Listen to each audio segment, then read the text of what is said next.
So here we are for Friday night 9 ball. We have, how many we got in? 2, 3, 4, 5, 6, 7, 8, 9, 10. We've got 11 in. It's handicapped. It's race to 7 on the winner's side, race to 4 on the one loss side, race to 9 in the final. We should be about to go underway. And let's just go over and see when the bracket goes live. Should be in about a minute or so's time. Now I've still got my fan on. I've got my vest on because it's still warm. It's been a bit cooler here the last few days, but it's to get warmer again tomorrow.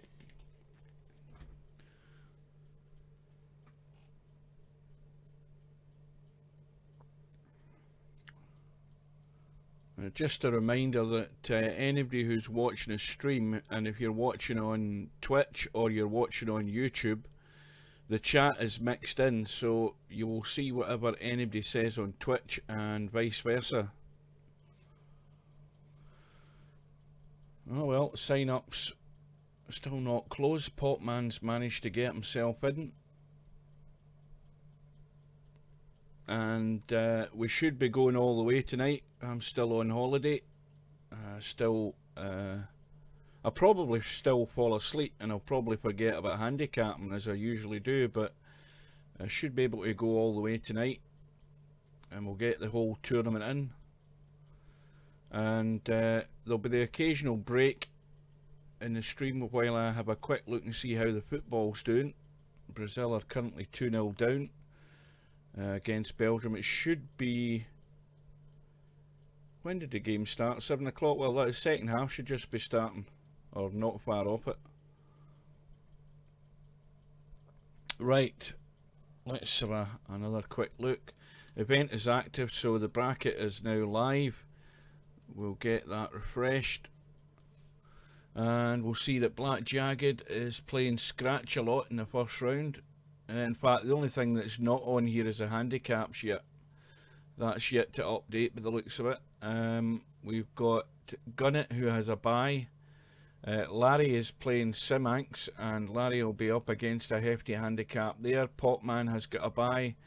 Darkwing Duck is playing Bobby Barris. DJ Simon has a bye. Tom Webbs is playing Snakes, and a Hero Men Kill has a bye. So now it's updated. Black Jagged's playing Scratch a lot. Scratch a lot's getting a 6 ball, and Larry is playing Simanx, and Simanx is getting 6 and out. Popman has the bye. Darkwing Duck is playing Bobby Barris, and Bobby Barris is getting a 6 ball. And Tom Webb's playing Snakes. Tom Webb's is getting, what the hell's he getting? A 5 ball. Right, so all the rooms are up. Everybody might not necessarily be here. For example, Tom Webb's is playing Snakes, and let's have a look. Well, Snakes is in away mode, and Tom Webb's doesn't seem to be anywhere about. Anyway, what we're going to do is we're going to go in and have a look at this match between Darkwing Duck and, well, if we can get in the room, that is. We might have a problem here. And Bobby Barris. So Bobby Barris is player 2. He's getting a 6 ball. And Darkwing Duck rated over 2000.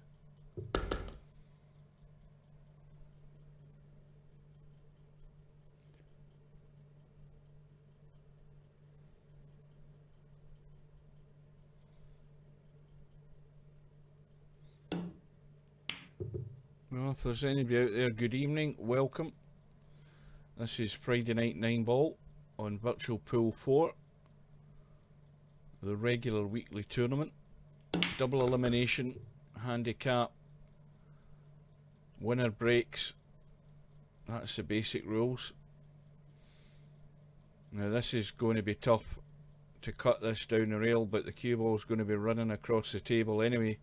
You need to get that pace into the cut to actually get it to go down into the pocket, but he decided against it, decided in the safety, which is probably the wiser move.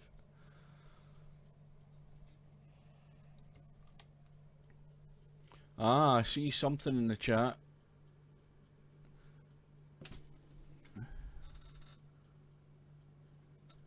Can you explain how you play this game? Now, are we talking about how you play Virtual Pool 4? Or how you actually play 9-ball?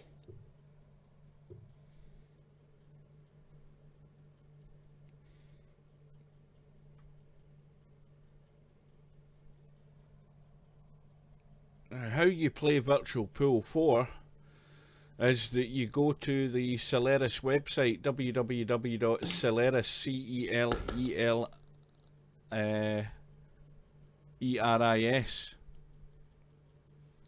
Well, who the hell is that I'm talking to, because I can't see the name.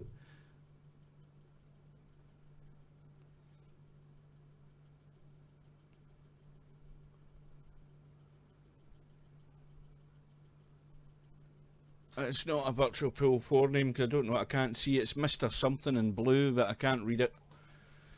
Anyway, where are we? We're still in the first rack.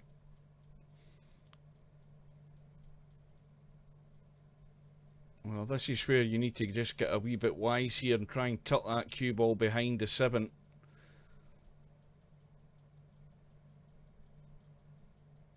And probably use the 9-ball as cover as well. That's what I'd be doing. And he's went, oh well, I didn't I didn't see that shot, I must admit. That's a bit of a wild combo in the 9, but in it went. It was all or nothing in that shot, and well done. Took the risk. So it gets Bobby Barrass off in the first rack. Oh, now I can read it. Aye, I can see it now, Mr. Hampton. I thought you were dead, Ron. I swear to God.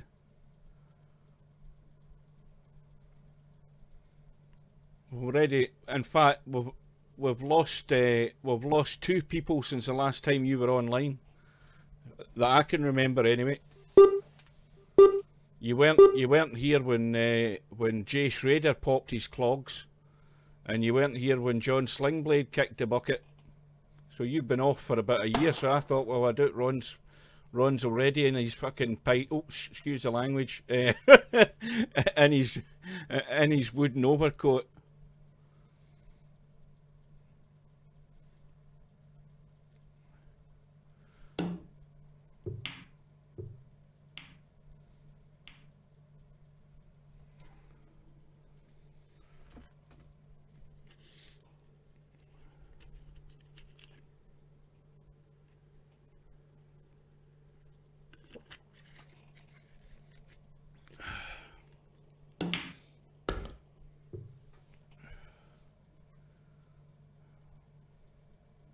Another one that hasn't been here for a long while as well has been what's his name? My best friend, Lucky Charm, or Lucky Q. Haven't seen him for a while. Did a search online and to find out if he died, but as far as I can find out, he hasn't died. At least he hadn't when I checked. I couldn't find his name listed in the obituaries in Oklahoma City. So maybe he's changed his name, or maybe he's just had enough. Right, so we're now in the second rack, and we've got Darkwing Duck, who would seem to be on paper the favourite, who's given away the 6-ball to Bobby Barrass.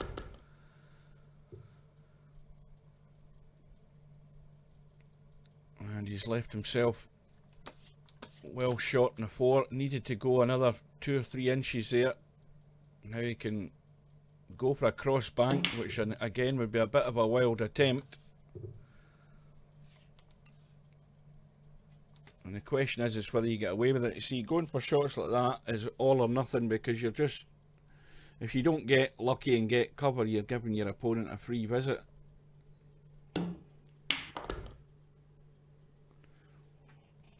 Well, it might, Virtual Pool 4 might have small numbers, but it doesn't have as small numbers as Shooter's Pool. I mean, Virtual Pool 4's never ever dead. I mean, I went on to Shooter's Pool this morning and I was the only one on in the actual game. There was nobody there.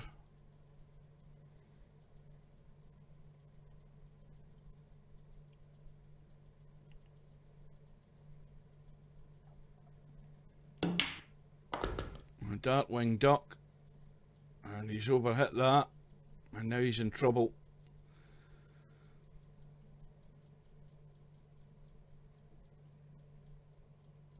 Again, it's an all or nothing shot. Very easy to overcut this to the side rail and trying to cut it in. And of course, he needs to get lucky as well in the 9 ball. You have absolutely no control over this cue ball. Playing a lot of draw. And that's about as best as he could hope for. It's a slight cutback. He needs to be careful of the scratch as well, so he's going to have to draw into this 9 ball as well, I think, to avoid the scratch. You can't just let this cue ball run natural, I don't think. Difficult to say for certain, but certainly I'd be drawing it away from the pocket. Now you see, that's why he's missed it. Worried about the in-off. He's trying to just draw it away, but he's sort of snatched at it. Now this is a good reverse bank here for Bobby Barrass. He doesn't need to slam it. He needs to let it take that angle.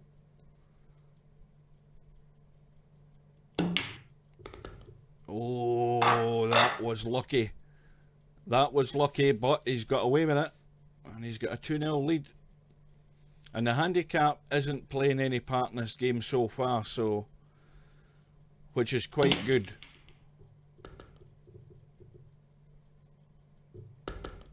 And that's a pretty good break if he can thin this 1 ball in.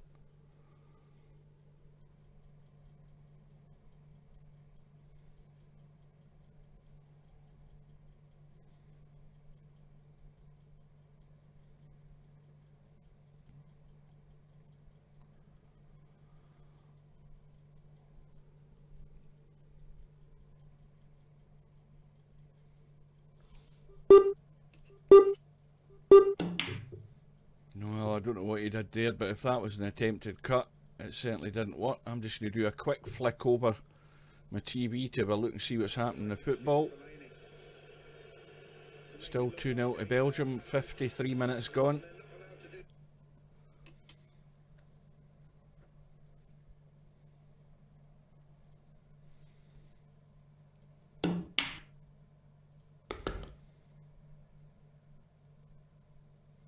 Now this shot here, this 2 ball, looks so easy, and it's so easy to get too much into this and block yourself off in the 4, and that's why he just played it gentle. Now the important one is how good he gets on this 5, because you need that angle to have a shot at the 6. Now that doesn't look too bad. It might be a bit more than what you'd like. Let's have a look. Well, he can play this with a wee touch of left-hand English just to bring the cue ball a bit straighter into the table. I would always want to play this with a little feather of left hand. Well, he's trying to get cute. You see, that's where he's went wrong. You try to play pinpoint accuracy, you're heading for disaster, because you've just thrown all your eggs into one basket again. Had to play the percentage shot. Percentage shot was to get that cue ball to here, and then he would have a simple enough pot in the 7 plus the angle to get up for the 8. The 6. And now he's having to pull out bank shots, and that's worked out well. But it's never the way to continue a run out. It's last desperate measures. If you play the percentage shot, you have a much better chance of running out. So it's off the mark for Darkwing Duck, or Blood Vision Code as he was called, and goodness knows how many other names he's been called. Some that you can't mention on the stream. But it's 2-1 to Bobby Barrass. And the 4 ball has gone. I don't think he's got any sight in the 1, just to push out. Now you see that push out there, not a great push out, because it's left a free shot on this 1 ball for Bobby Barrass, and he can just gently roll this 1 in, and he might even run into the 9 ball. He might even hit the 2, as a matter of fact, looking at it from here. And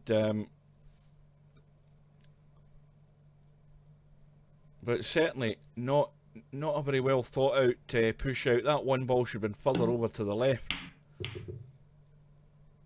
Okay, Bobby Barrass has missed it, and the other part of that outcome is the 2 balls now over the middle pocket, so it might actually work here for Dart Winged Up.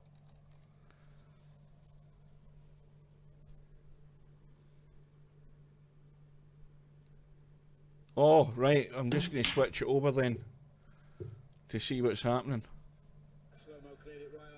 Oh, it must be all over. Oh, I don't know when you typed that. Everyone's all quiet now.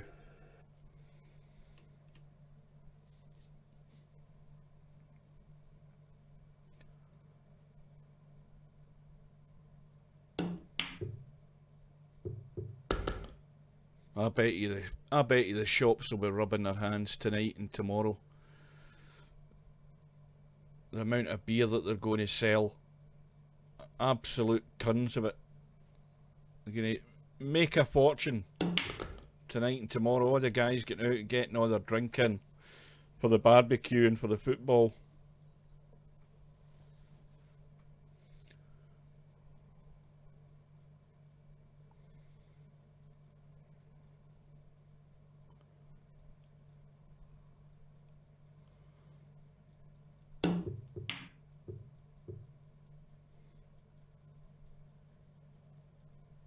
Well, that was not a bad kick. He still left Dart Winged Up the shot and the 3.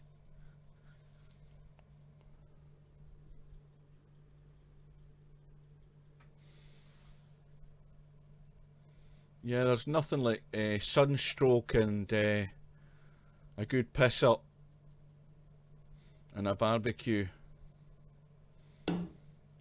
and a penalty shootout to ruin your day.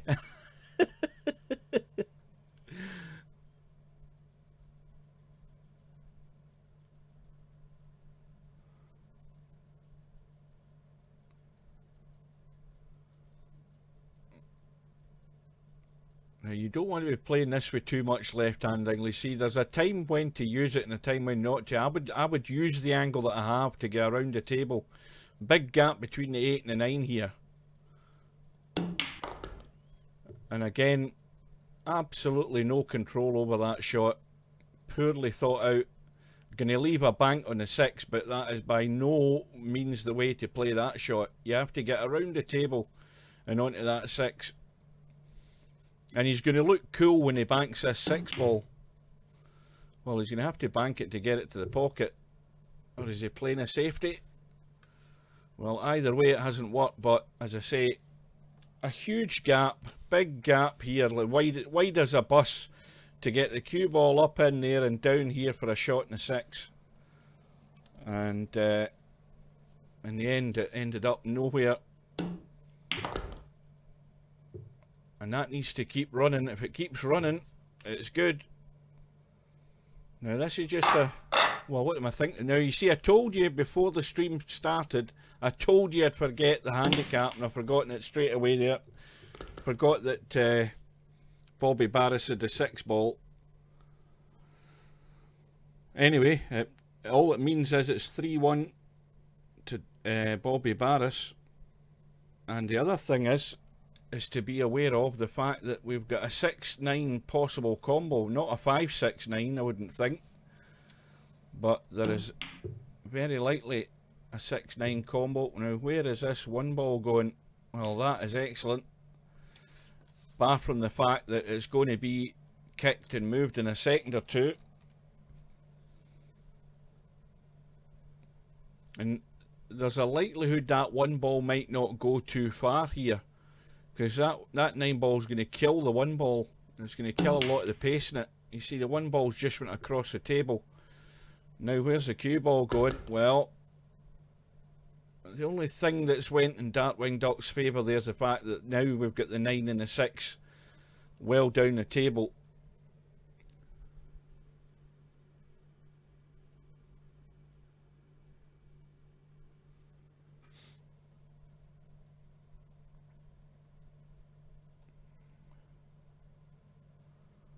Now, can Bobby Barrass string these balls together? Well, again,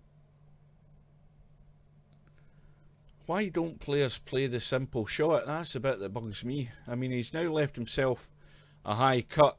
Whether he was trying to move that for, I don't know. But the higher you leave these cuts, the more the cue ball's running around the table, and the more likely you are to run into trouble.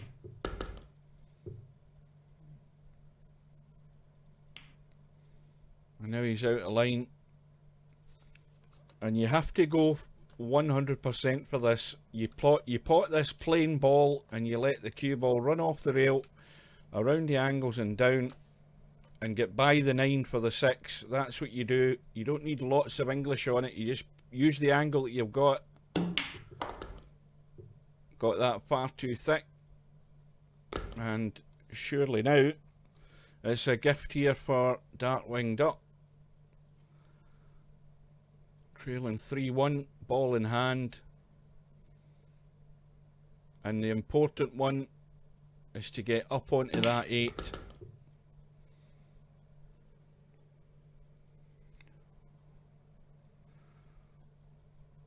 And he's left himself straight, I think. Yeah, so this is a judge of pace here. Much better to overhit this and draw off that. Well, he's played around the corner, but he's going to scratch. Not the shot to play there. Had to draw that. So same issue here for Bobby Barrass. Now he's not leaving himself a great angle on this 8 ball. He's wanting to play this with draw. You could easily play the angle and use the angle to get up here and stun it. That's the shot I would play from there, and just stun up to have a shot in the 9 ball into the corner. He's playing this dead straight. And now he's playing it with English to run around this side, by the look of it. And now I don't know what he's doing. He's doing that. Trying to get to there. Well, that's almost there. We'll give him that. So this for 4-1.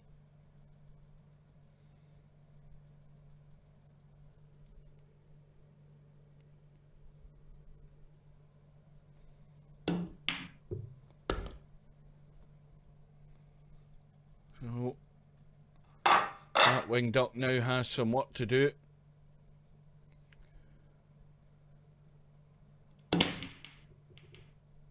Three ball goes in. Now, well, he can certainly bend round that 5 ball, no problem. There's plenty of room. You just play this a nice even pace shot and the cue ball will work if you play that spin. It's an easy shot to spin in. You spin around the 5, he's playing a push out, but again that 5, so that 1 ball so close to that corner pocket, where's he going to put it that it's going to be safe? Well, Bobby Barrass is saying basically he doesn't think Darkwing Duck can run out. He might be proved to be right, but it certainly wasn't a great well thought out push out when he had an easy spin around the 5 to hit that 1 and more than likely pot it.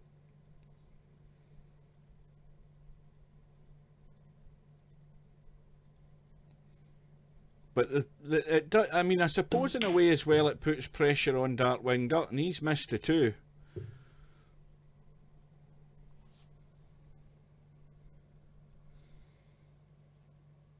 But Bobby Barrass now has got to back himself.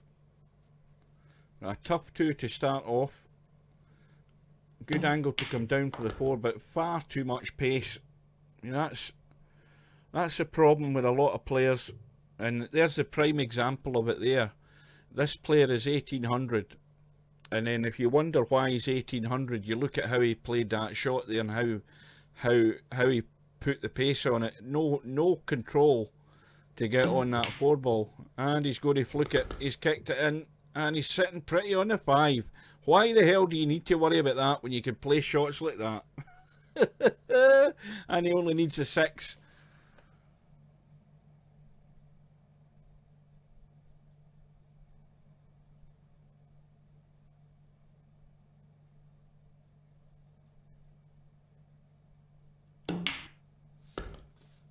Well, it's a little nasty cutback, and he needs to just watch he doesn't cannon into the 7 and scratch off it. He'd be better off playing a little draw. And that's well controlled. So it's 5-1 to Bobby Barrass, and Darkwing Duck could not run the table. Missed the 2 into the middle. Where's the 9 ball going? It's going very adjacent to the corner pocket, and that's a dry break. And if Darkwing Duck can pot this one, which he certainly can, and he's also got a nice little angle to hold for the 2. And the 3's going into that right middle pocket. This is not a bad table to actually run out on, and he can use the 4 here.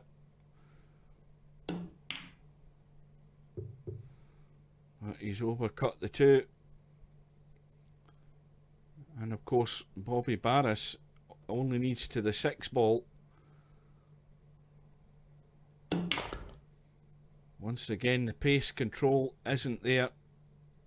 Well off the mark on this 3 ball. And virtually impossible to get back to the 4. Lots of draw. But the cue ball wants to go into that middle pocket in the left hand side with lots of draw. Well, he's managed to control it as best he can. Okay, he's finished nowhere on the 4, but he controlled that very well.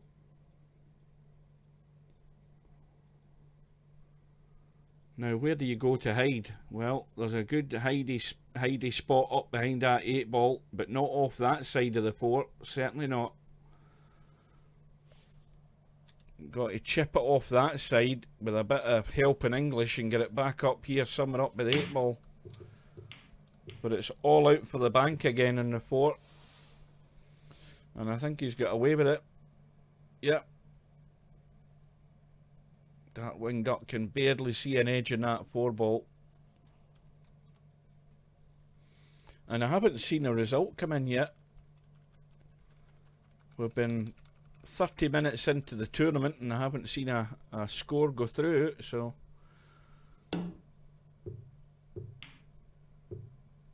well, that's a good kick, and it's a good kick safe. 6 ball and the 8 ball are acting as blockers.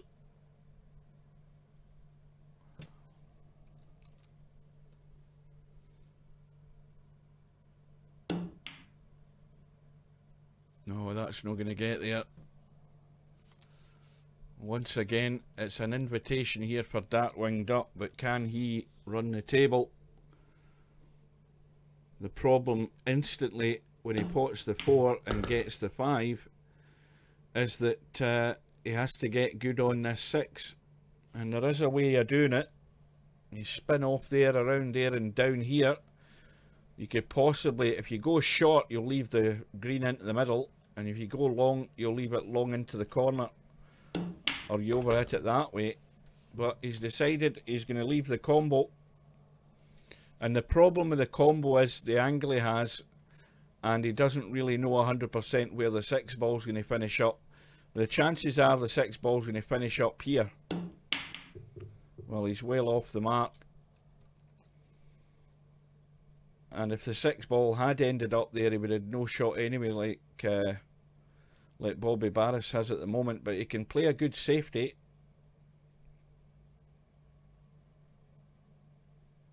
Oh, he's trying to cut that. I don't think the cut was ever on. Once again, Darkwing Duck has a bank, and he has the angle to come around and get on the 7. Maybe actually too much of an angle, to be honest, if you're looking at it. Let's have a look. Yeah, that's a lot more than I thought. But he still has a bank. And that was well played and well controlled. That's perfect, I think. Unless he's a bit straight. No, he's got a slight angle. Make sure you get high enough on the 8, and it's an easy roll in and a roll down the rail on the 9 to get himself another rack back. Well, again, he's just far too much juice into that, making his life much more complicated.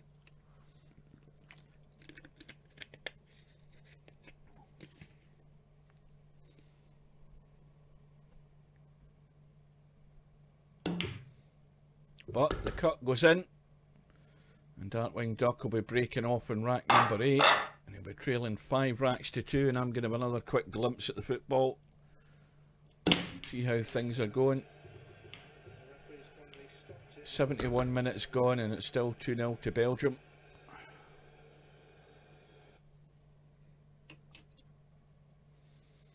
Well, that's the favourites that are 2-0 down.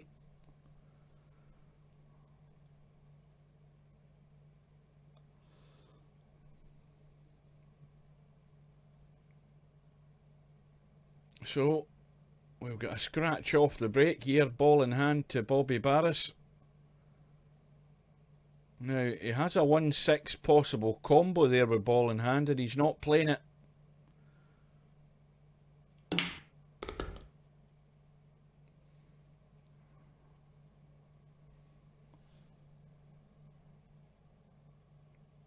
I think he can come off the rail and avoid hitting the 5.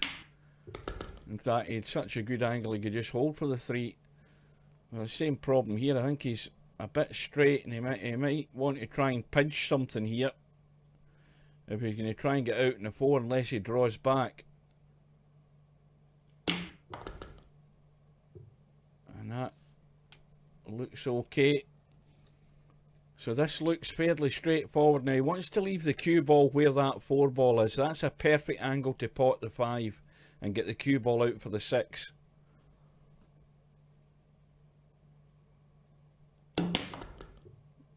Now, somebody tell me why he hit that ball like that. I mean, why can't he see the simple shot? That's what puzzles me.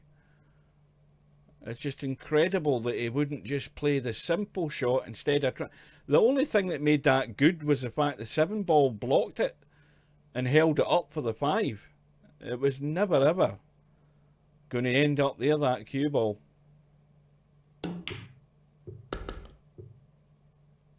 And if everybody's going to sit down and wonder why he's sitting at 1800, there's plenty of evidence as to why. Because he's just missing that afterthought of what to actually do. Not afterthought, what the actual thought process of playing the shot and getting that right pace in the cue ball is totally out the window. But it doesn't matter. He's got there one way or another. But he could have made it a heck of a lot easier. And it's 6-2 to Bobby Barrass. And this is like a guy you want to pull aside and say, listen, you know, see what you're actually doing with 2 or 3 of these shots. And you would hope he would become a better player because of it. Anyway, there's a result come through. Black Jagged has won 7 racks to 3 against Scratch a Lot. That's the first result, and I think.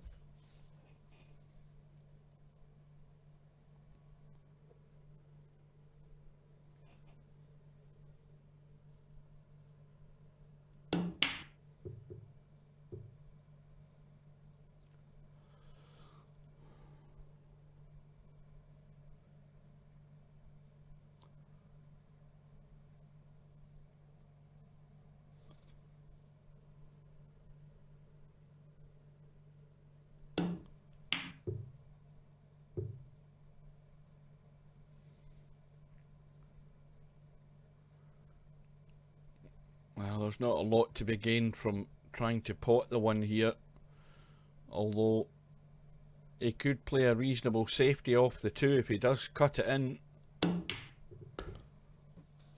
or he could try and combo the 5 in, or he could try billiarding the 5 in. I don't know whether he can see enough of that 2 to do it from that angle, but he could certainly play the 2-5 combo as a shot to nothing and try and run the cue ball back up the table to this end here. Well, he's got the double kiss, and that's going to be hanging over the pocket for Darkwing Duck. Now I think it's time for Darkwing Duck to try and arrange some of these balls to get into the pockets, because he's at the point of no return here, trailing 6-2. And once again, well, I don't believe he ever played for that 3 ball into the middle. Far too much draw on it. Little draw out in at the table. He's left it a wee bit short, but he should be fine. Again, the problem is going to be this 7 ball. Now he could easily leave a straightforward enough combo on the 7 onto the 8.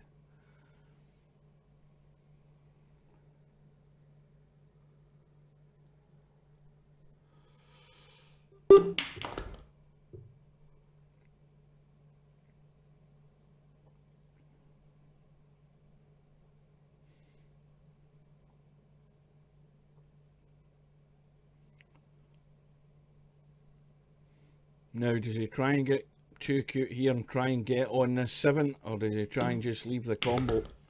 Well, I think that answers the question. And it's just got to be a gentle pace combo. You don't want the 7 ball running away. Just gentle, and that leaves the 7 ball there. Oh, well, if that had gone in, where he's sitting right now in the 9 ball is not a good shot. He needs to get that cue ball out into the table, and he's got the angle to run off the side and the end railing out. Just around the corner, that's all he needs to do. Well, that'll do it. Either or. Got the pace right and got pretty on the 9. And that's another one back. Darkwing Duck to break in rack number 9. Sorry, rack number 10. Trailing 6 racks to 3. Couple of balls in the break, and he's got a shot in the 1. And if he gets the 4 thick enough, he should be able to hold for the 2 ball.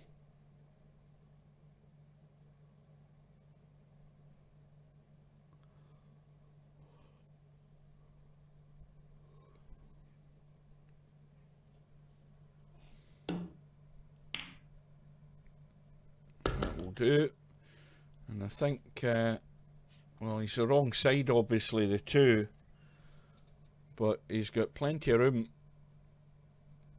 He's played that with lots of right hand English. He's left himself on the, again, the wrong side of the 4, but the angle should bring the cue ball off that top rail and back down for the 5. He's missed the 4, and again, of course, he now knows Bobby Barrass just needs to pot the 4, gentle weight to hold for the 5, and roll in the 6 after it for the match. Now I hope Darkwing Duck doesn't start complaining about the handicap, because he's fallen foul of it totally of his own accord by breaking down at the wrong time. Well, he might get a second bite at the cherry, because again, Bobby Barrass, no control here, and he needs to certainly work on his mouse control to get it dialed into that pace control, because he doesn't have any. He should never be playing the 5 ball from there. And has he got lucky? Pretty much so.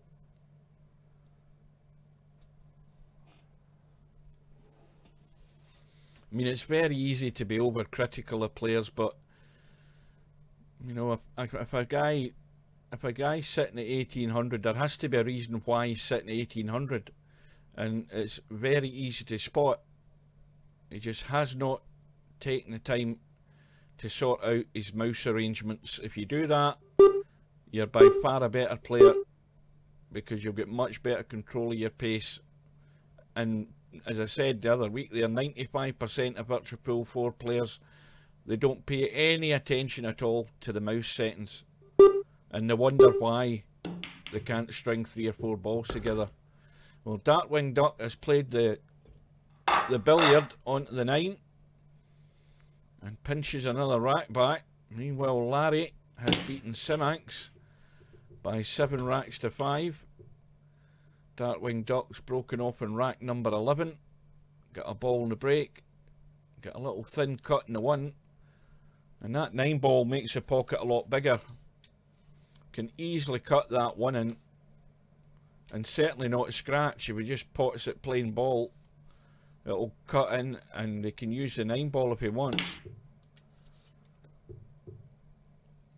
Well, didn't seem to be interested in it at all. Well, the one thing to point out though here is the 6 ball has gone.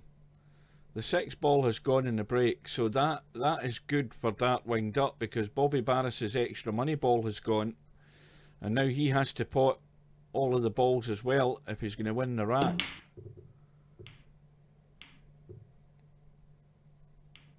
Let's have a look at the 9 ball. Well, that 9 ball's virtually sitting right on the point of that jaw, and that is not a good place for the 9 ball.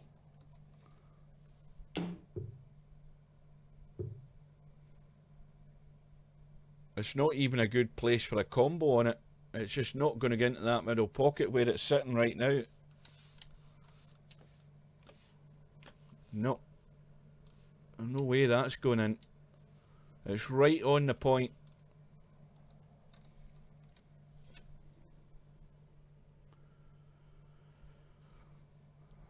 So Bobby Barris, a kick in the 1 ball.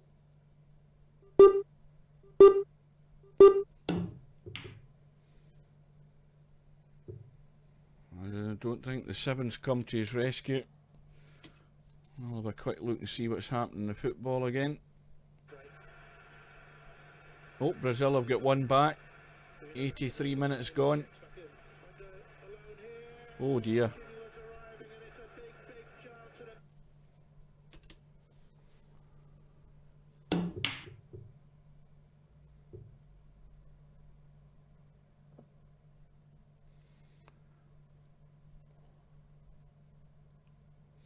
Well, something's got to move that 9 ball, because whoever gets the first shot on that 9 ball, if it's not been moved, nigh on impossible to get it safe from there.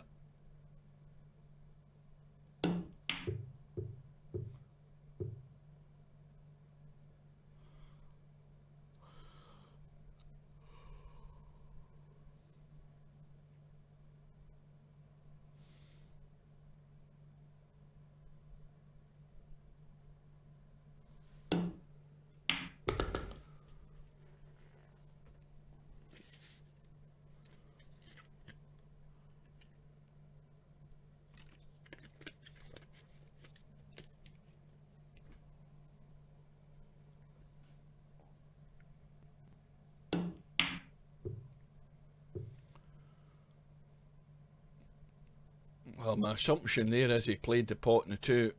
He was well off it. But Bobby Barris has got no shot unless he's going to try and combo the 2 into the... Well, he's played the bank.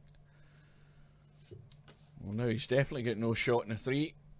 He's got a simple enough kick off the short rail at the top of the table. Easy enough to kick the 3 from there.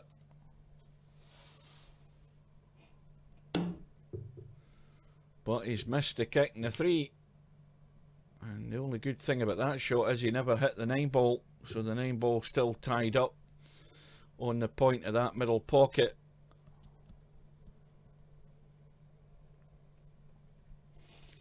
Once again, it's ball in hand to Darkwing Duck. A little gentle nudge in the 3. Now if he can, he would want to use that 9 ball to pot the 5. Let's have a look. Well, he certainly can do that. If he gets good on the 5 ball, he can use the 9 to sink the 5, and that way the 9 will come off the middle pocket. That's what I'd be doing. I'd be hitting this so that I'm cutting it into the 9 slightly, not too thick. But you have to get this moved right now. He could have played it from a better position than this though, but he needs to hit the 9, and the 5 still needs to go in, obviously. And he's done the trick there. Now, has he got good on the 7? Well, he's almost there. But if he can get this 7, it's all there for the run out. The 9 is now off the rail. The 9's looking good. Now, how's his position here?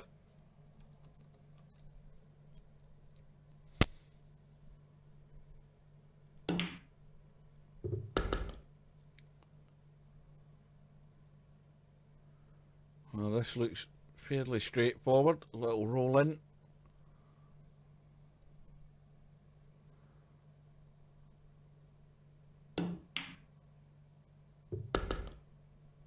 So, this to get back within 1. And the break in rack number 12. Bobby Barra's still leading 6 racks to 5.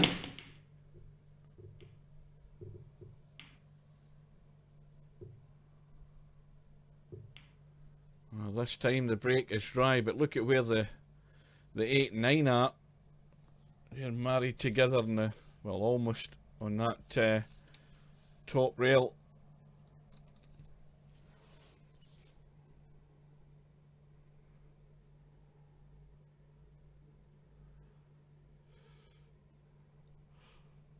No,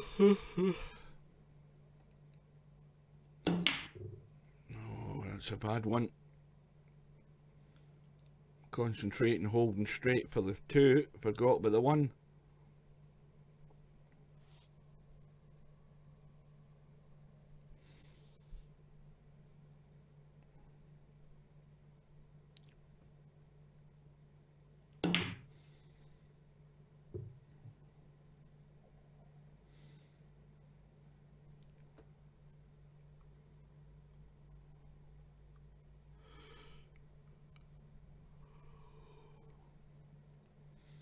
Now, is he trying to cut along the rail because that looks tight? Oh, it's off the rail slightly. He's played it well. And he's got a nice little nudge on the 2. And sitting pretty on the 2. The question is though, can he avoid that 6? I don't think he can. But if he gets it half ball, he'll brush off the 6. He needs to watch the 6 doesn't block off the 3, but the cue ball should finish up down there. Well, once again, he's hit that far too hard, but he's got lucky. He's flicked to 2.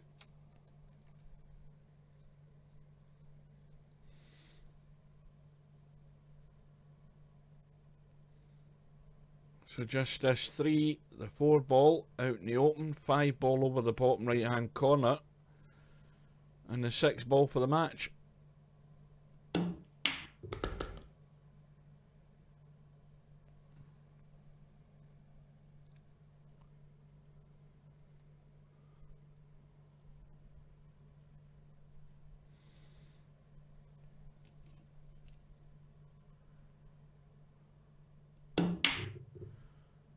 And again, did not need to hit that anywhere near as hard as that. Let's have another quick look at the football. Brazil with all the pressure. 90 minutes and 5 minutes of injury time.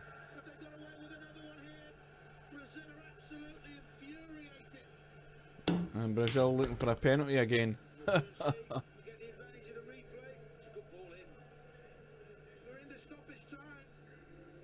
Oh. The guy's arm brushed his shoulder and he's looking for a penalty.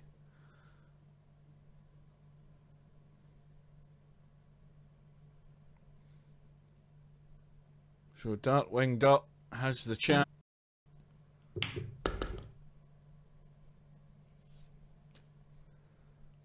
Well, it's got to go long. This has got to go into the corner and cue ball off the side rail and across for the 7.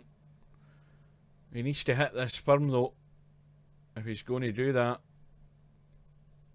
And that's why he's missed the 6. And it's game, set and match to Bobby Barrass. And Darkwing Duck has quit. Again, that's a rage quit if ever I've seen one. But it's...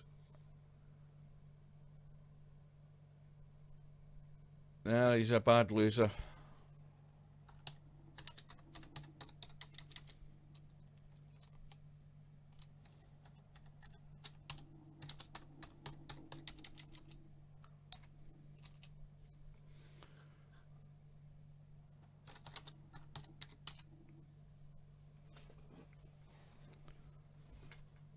And anyway, he's on to the loser's side. I don't know whether he'll survive in the loser's side. Right, let's have a look at the bracket anyway. Well, Black Jagged, who's given the 6 ball to Gunnett, is trailing 5-0. Larry is playing Popman at the moment. Popman's getting the 6 ball and it's tied up at 1-1. Bobby Barrass, who just won that match there, is through to play DJ Simon. In round 2, Bobby Barrass getting the 6 ball again, and against Simon, and Snakes is 6-4 up against a Hero Men Kill, and the Hero Men Kill is getting, I can't read that at all, the 8 ball I think. So I think what we will do is we will nip in and see the Larry Popman match. Just as Popman plays the 3-9 combo and Popman getting the 6 ball, Popman goes up 2 racks to 1.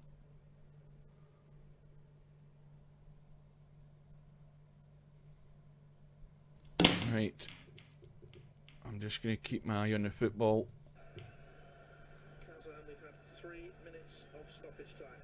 So 2 minutes left on injury time in the Brazil-Belgium match.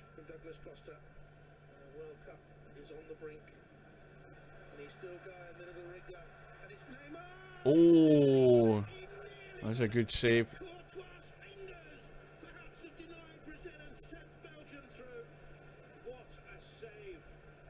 Neymar trying to, in fact I think it was going over the bar anyway. Right, back to the match.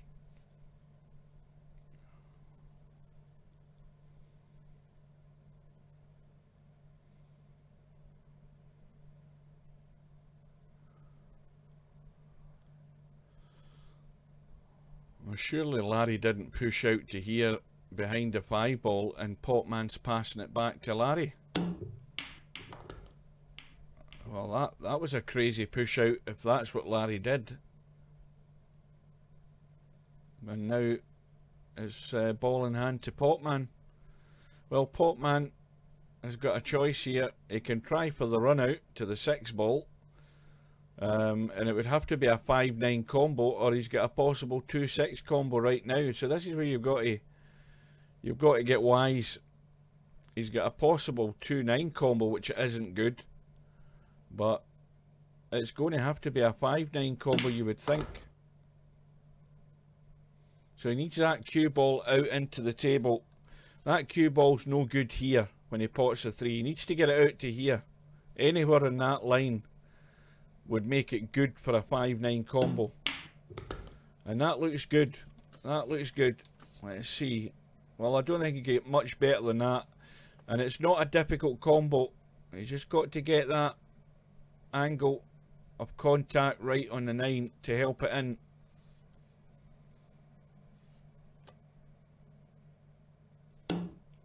And that will do. So, Popman with a little gap, leading by 3 racks to 1 and breaking open rack number 5. And poor old Black Jagged giving away that 6 ball and loses 7-0. So that tells me that Black Jagged couldn't pot a ball.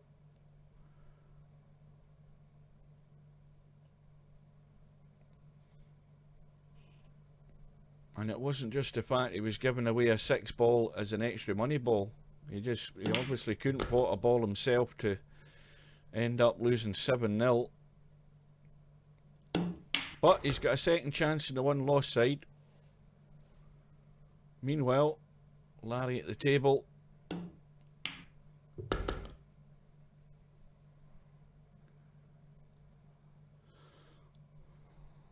Well, the 6 ball only goes into one pocket, the top left. Now, what's the angle he's got? Well, good angle to spin this into the middle of the table between the 8 and the 6. Now, I was talking before, and Larry's judged it well this time. He's got the pace perfect. Talking before about Larry with this ball mouse, I'm never convinced he's got 100% control of his pace.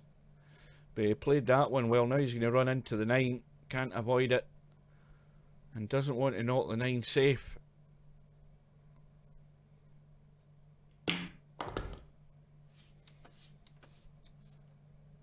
Well, that will do. He can play the 8 ball long into the top pocket there, and he'll come out for the 9. So he should be okay. So this to reduce the deficit, and there's another result come in. Snakes playing a hero men kill, and Snakes has won by 7 racks to 4. That football must be over now. Let's have a look. That's Brazil out the World Cup.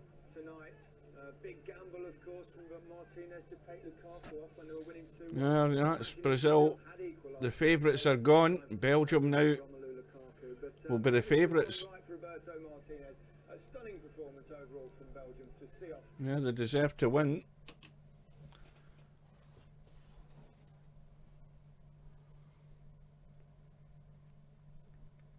Well, Potman has surely got a gift of a chance here, the 1-6 combo. And a quick response by Potman, and he's back into a 4-2 lead. Well, that's where the extra money ball is making a difference.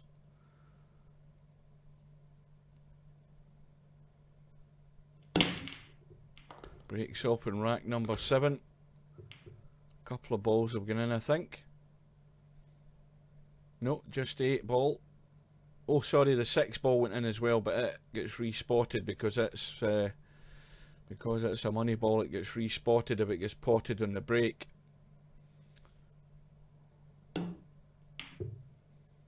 I don't know what Potman tried there, but it certainly didn't work, and it's a gift of an opportunity for Larry.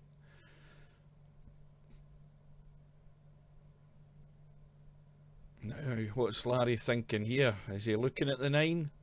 He could pot the 1, he can try running, he can play a 2 in one shot here, he can run into the 9, try and pot it and still hold for the 2. Well, he's decided against it, and now he's left himself awkward in the 2.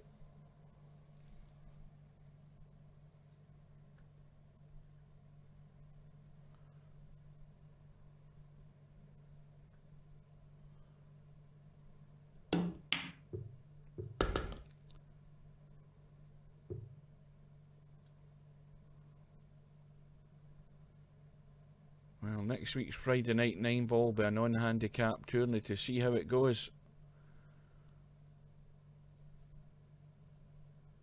Well, how it will go then is that the classier player's going to win it. End of. Race to 7. Somebody that's rated 2,300 or 2,400 is going to win the tourney. That's how it will go. No doubt about that whatsoever. A lot of these guys struggle to run 3 and 4 balls together, which is partly the reason that they've got a handicap, and when they don't have that handicap, they're going to be found out. in a big way. And it immediately takes the pressure off the higher rated players when they're not against a handicap.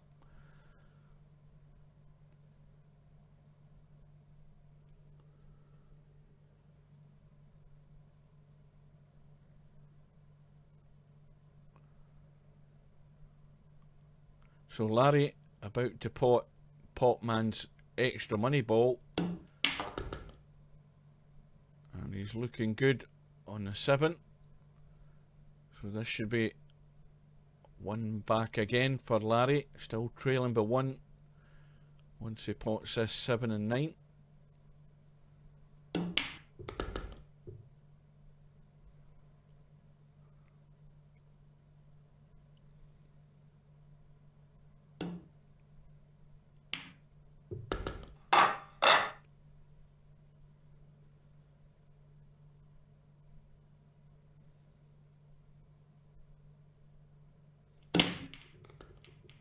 I think the 2 ball's gone in. Well, that 5 ball, I think, is just blocking. Oh no, the 5 ball's gone past. So Larry's got a good chance here.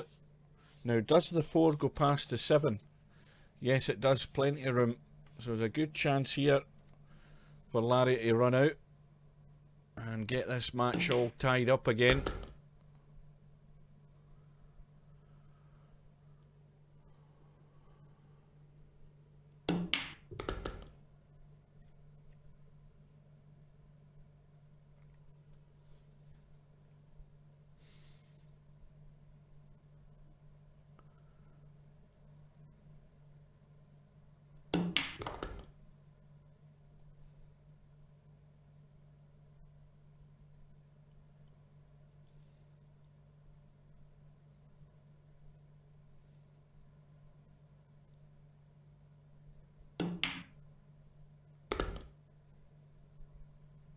Perfect angle on the 6. Cue ball right across to the left to be sitting perfect on this 7 ball. And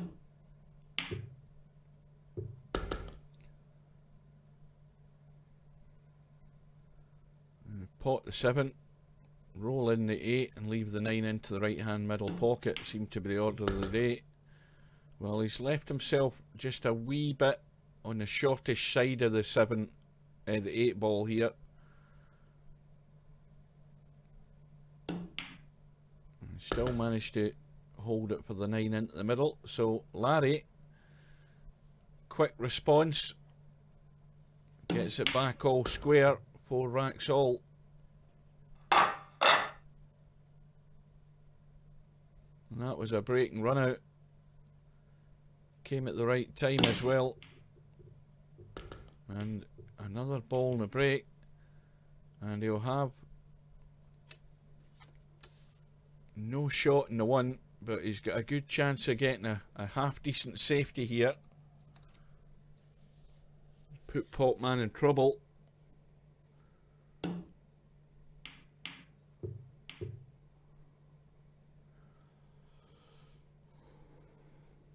I don't think he has done though. Well, you can see half of the 1 ball. And not easy to keep this safe either.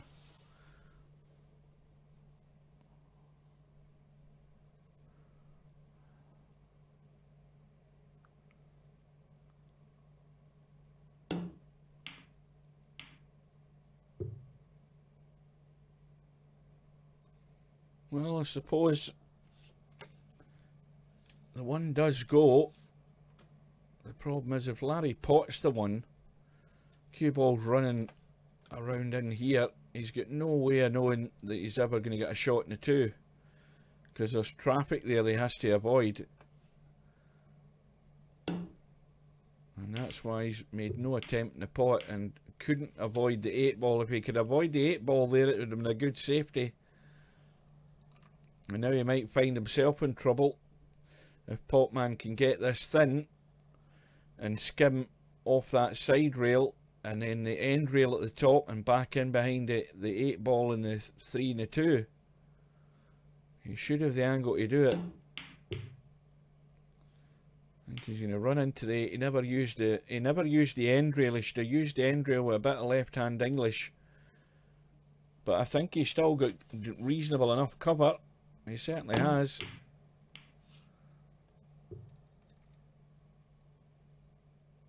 And Larry will settle for that any day. Potman's going to have to kick this off the bottom rail. Big target though. Easy enough to hit. And got no real idea what's going to happen here. The one ball again is going to be held off by the 7. So the one ball might not travel too far. Well, Potman's missed the kick. Seemed easy enough. But Larry's got no shot on the 1.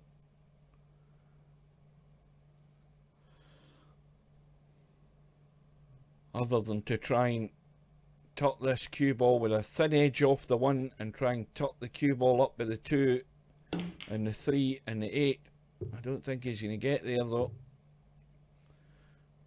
Well, the 9 will do. Potman's in worse position now than what he was 5 minutes ago. And when he missed that kick. So now he's going to play a jump over the 9 to try and kick in behind the 1. Which, in all honesty, he still should be able to do.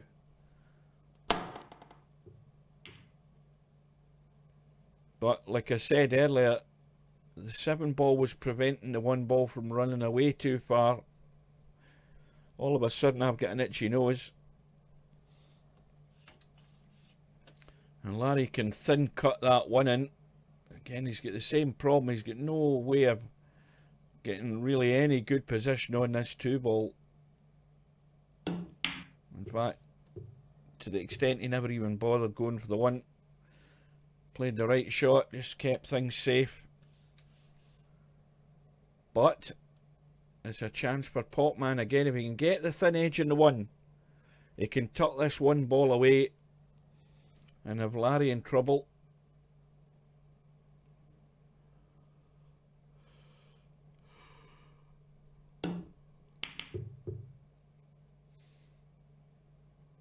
Has he got the cover? Again, not quite. But same for Larry. Potman should be in a bit of trouble here in a second or 2. I think Larry hasn't hit that either. Or maybe he has. He can't get to the 1 there without fouling the 8 ball, I don't think. So he's got the gap between the 5 and the 9. He might need to play this with a little feather of left English to just check up the cue ball and straighten it a bit to hit the 1. He might be in danger of hitting that knuckle if he goes straight at it. I think if he just hits that, if he can get past the 4 to the diamond, he might be okay. See that the problem there, well, he's actually got it. He was very, very close to the point of that middle pocket, but he's got the job done. An easy kick for Larry. And he had the little bit of drag spin on it, and that's what held the cue ball from running away.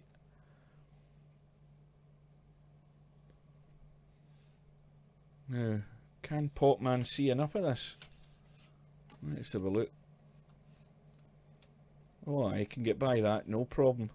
And the cue ball could run off the end and out here for a shot in the 2.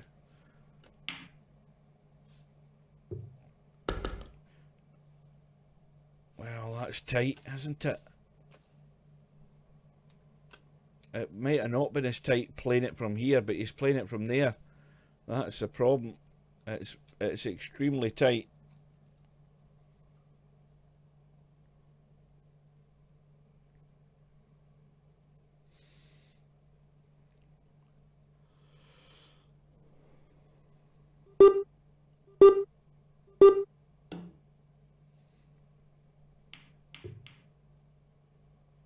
Well, didn't like the pot, so decided safety was a better idea, and he's probably right.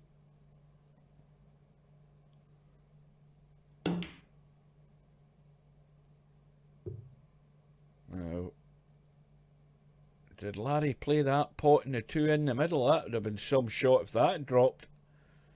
But as it is, it's a chance for Potman. Now again, in this rack, the 6 ball has already gone down. So that's Potman's extra money ball gone.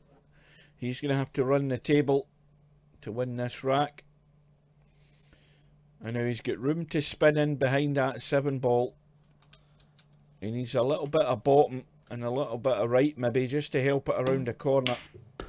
Avoiding the 7, which he's managed to do.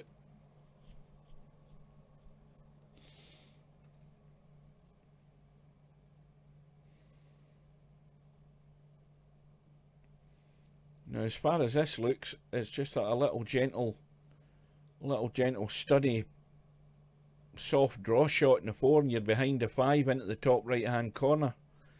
So you just let it run. Now, can he pot that 5? He's got an angle on it. I don't think he can avoid hitting the 7 if he does that. It's difficult to say, but it looks as if he's going to be very close to the 7 ball. Oh, and he's got the nudge. He's got the perfect nudge. Now, he had a shot like this the other night, and he didn't get into it to get over for this 8 ball. You've got to go at this with a little bit of top right and get out into the table, or a little bit of bottom and left to come between the 8 and the 9. Well, he's made sure he's got around this time. Now, once again, well, if he was to run through, he would leave himself an awkward cut in the middle. This is not easy to judge control on this 8 to 9. But he's actually played it a bit better than he would have liked. He's got a bit more higher angle in this 9 for comfort here. Now, don't spend too long looking at it. Pick the spot and pot the ball. And he's played it well. So, after that mini comeback by Larry, getting it back all square, Potman wins rack number 9 and goes back into the lead. And in goes the 5 ball. 1 ball's finished in the right side rail, so no real shot in the 1 here for Potman. So you can send the 1 up the table and try and bring that cue ball back towards the 8 ball, but above all try and get distance. That should be the plan.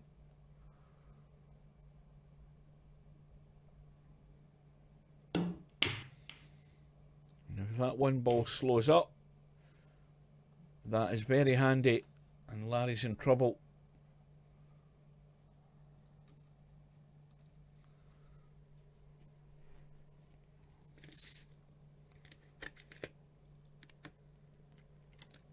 Oh, Larry's missed the kick in the 1.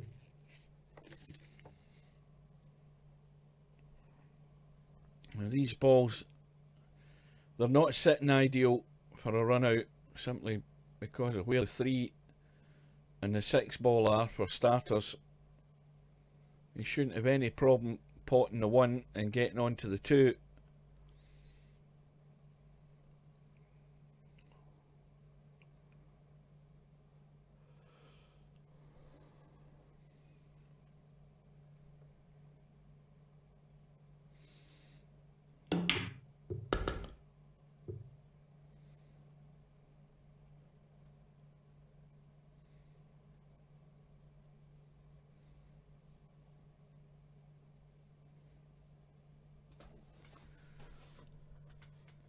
This is about judgment of pace to try and get that cue ball into this space here, and he's overcooked it by the country mile.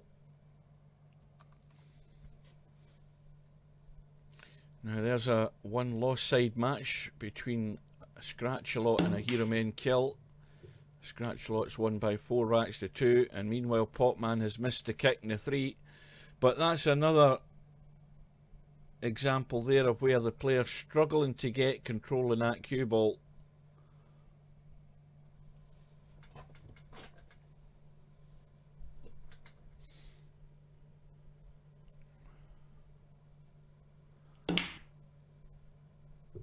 So Larry with ball in hand. Gilt edge opportunity here to get the match tied up again. Well, now he's left it awkward. He's got one of these awkward cuts on a 6. He could cut it into the middle, he could take it long into this bottom left hand corner, but either way, none are easy, and none of them are guaranteed to get good position on this 7. And that is not a bad shot. How is he for angle? Well, I think he can avoid the 9. Now, he needs to get a fair bit of spin in this and stun to come around the angles and down for the 8 if he's going that way. It looks as if he is. He's got a bit of left-hand English on it, so he's going to go end rail, side rail and across. Big margin of error to get on this 8 ball from that side. And he's overcooked it.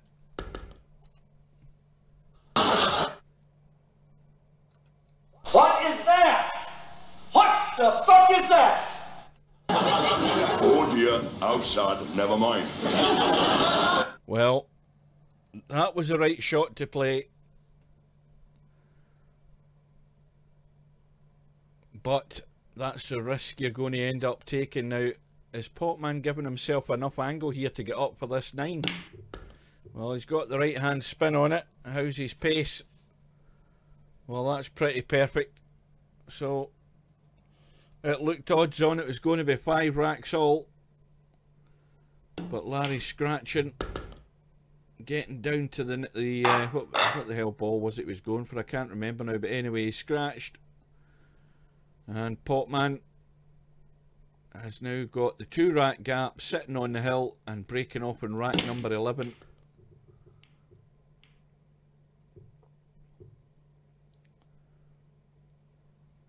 And the 4 ball has gone, and he's got a shot in the 1. Now this is going to be difficult to get a good shot in this 2 ball, because that 6 ball, if that 6 ball wasn't there, this is an easy shot. If he wanted to get really cute, he could try and find a gap between the 7 and the 6. And he's trying to get really cute, and he's not got there. And this isn't easy to kick at either. This is not easy to get to this 2 ball. The 3 ball's in the way on that side. And he can come off the end rail with left hand spin to kick the 2, but it's not easy to judge. If he gets it too much and too close, he's going to kick the 8 before he gets anywhere near the 2. And in this case, he hasn't done neither. Didn't get enough into it. Didn't read the angle off the rail. And he's given ball in hand to Larry now. Same as before, Larry with ball in hand. There's not a problem ball in the table.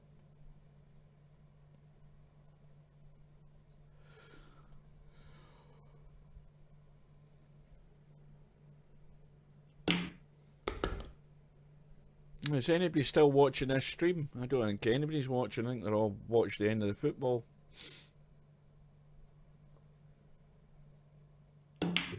Is there anybody out there? Please nod if you can hear me. Is there anyone at home? Yeah, I'm sitting here comfortably numb.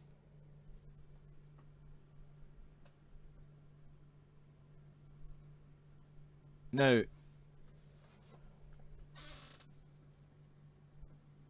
what does that say? Is that Totor Monkey? Now, who the hell is Totor Monkey if you're not a Virtual Pool 4 player? That's somebody in disguise again.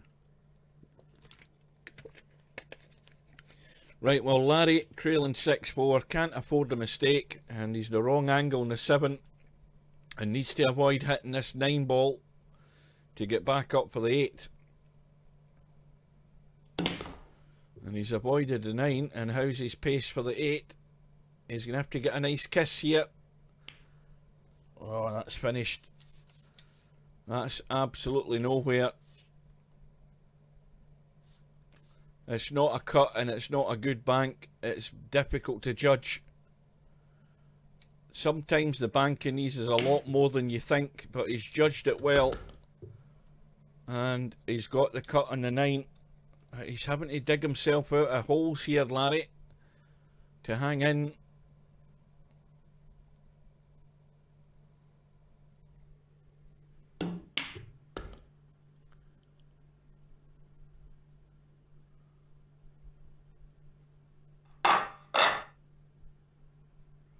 That's it, I've never seen you in VP4.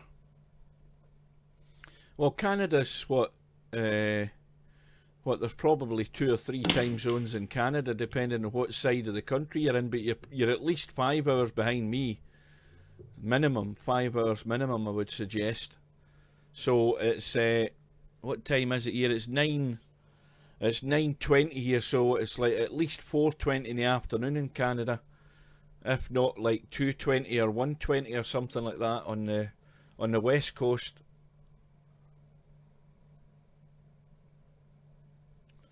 So Larry is still hanging in, trailing 6 racks to 5.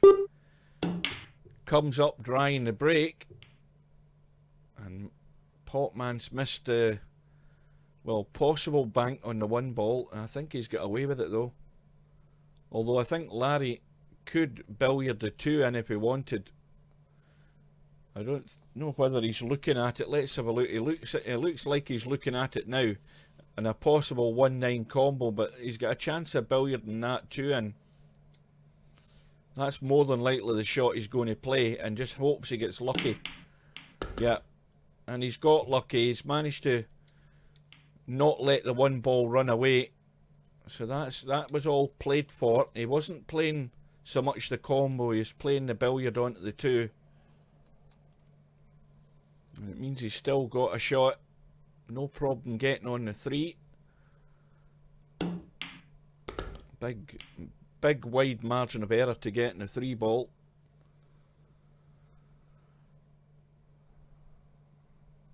And provided he can draw off this 3 enough, he should have a reasonable enough shot to hold for the 5. Well, see again, he's just not getting into the cue ball enough. He's leaving himself much more than he wants to do on this 4 ball to actually hold for the 5.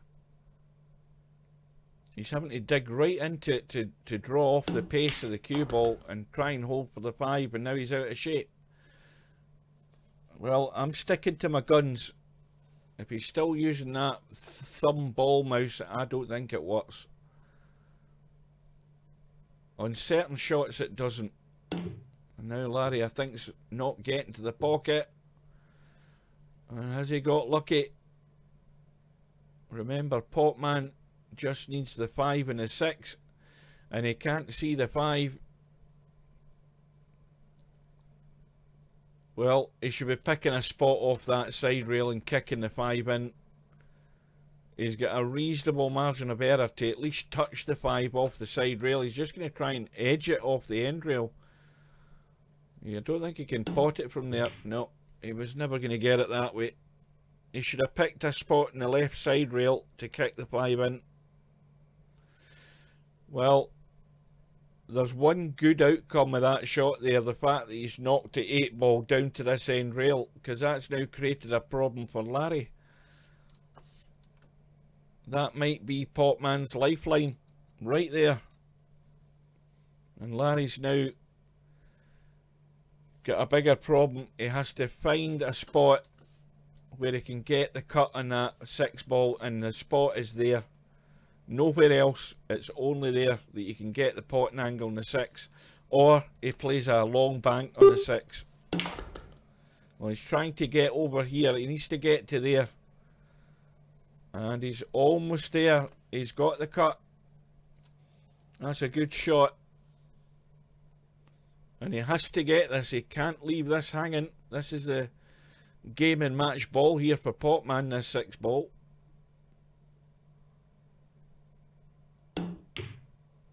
And he's got it. And how's it going to end up in the 7? Well, the answer's not too bad.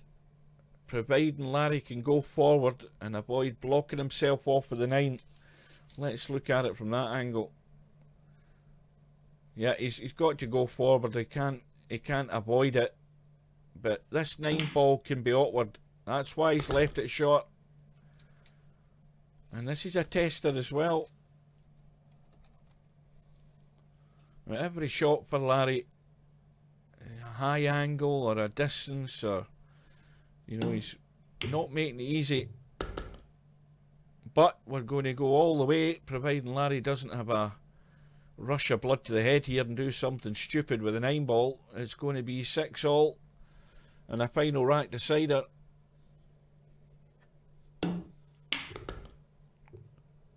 And Larry breaking off in the 13th and final rack.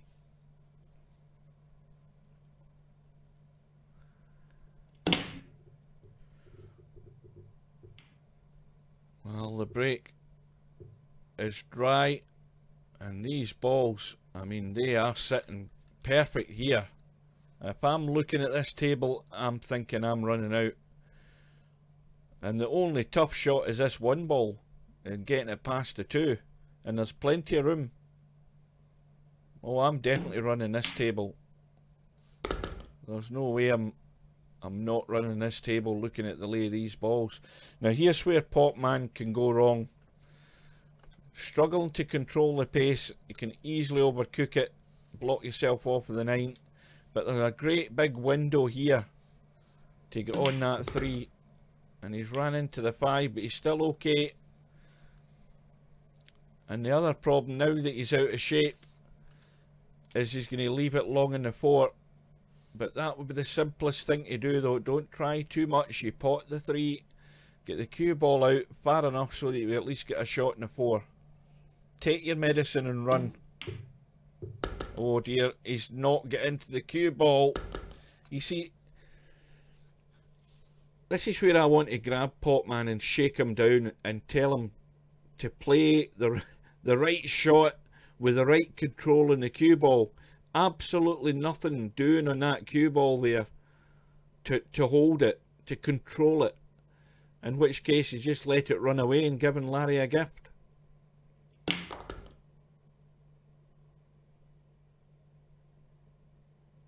No, Larry's gone wrong side of the 5.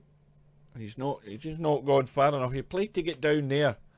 If he got there, he was perfect, but he's just running around the wrong side of the 5 now.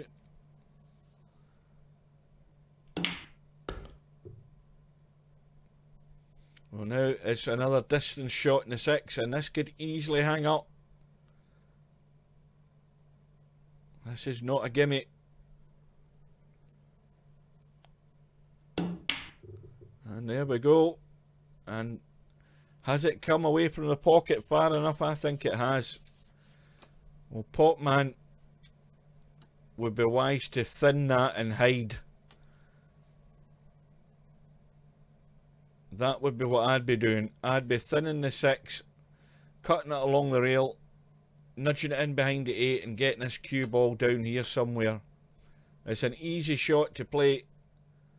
The worst that he's going to do is going to leave it half a ball. He's going for the bank. Oh no. He's went the other way and he's not got the cover now. Everybody knows what Larry's going to do here. It's a straight out bank in the 6 ball. Not a wise choice there by Popman. A much easier safety and a much more guaranteed safety if he'd done what I suggested. Larry, it's all or nothing on the bank in the 6.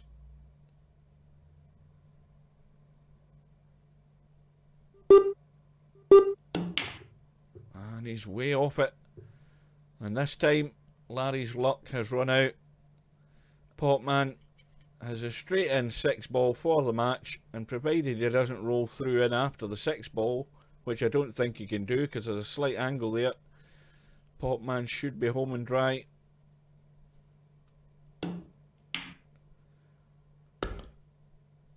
And Popman has escaped, and he wins, beats Larry by 7 racks to 6.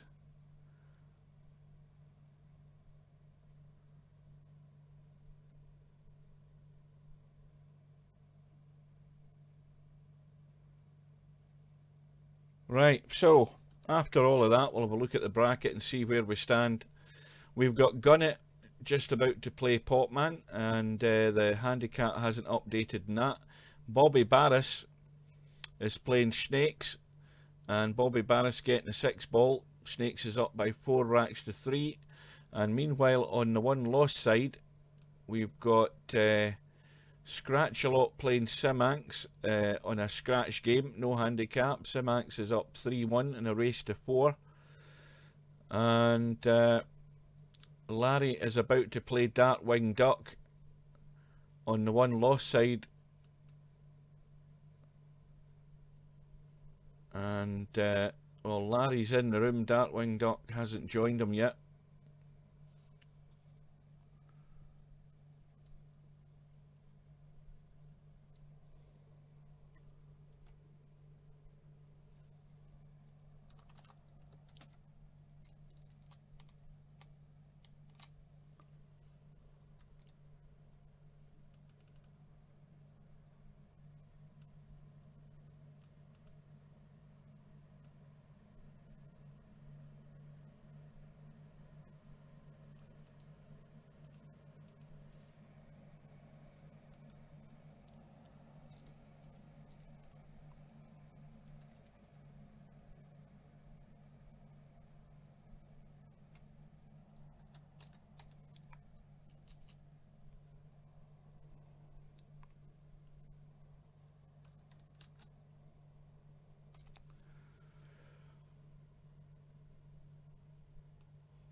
Well, Simanx has come through by 4 racks to 1 against Scratch-A-Lot. The Gunnett and Popman match is up and running, so I think we'll go and see how Larry does against Darkwing Duck then. Darkwing Duck, the bad loser from the first round. And obviously he's the one who's going to be getting a handicap against Larry this time. And Darkwing Duck, the ball is in the other foot now. He's got the 5 ball. And remember, this is just a race to 4 in the one loss side.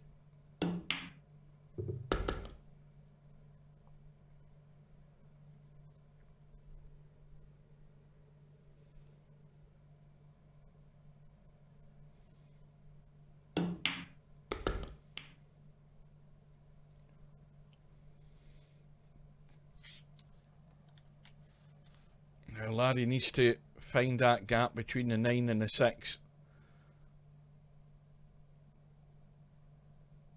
And he's found the gap, but he's overrun it. And he's out of shape. And this is where Larry's got himself under pressure, because he misses this 4. Darkwing Duck just needs the 4 and the 5 to win the rack. And it's only a very short race to 4. He's got no margin of error. And that cue ball needs to slow down. I think he's blocked himself out.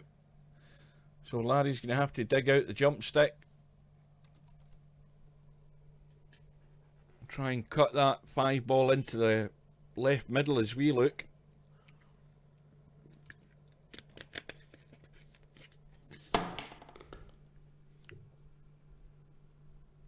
Good evening.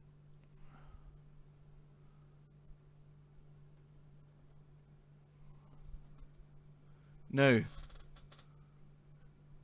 who's Simon? Who's Simon Lacey in VP4?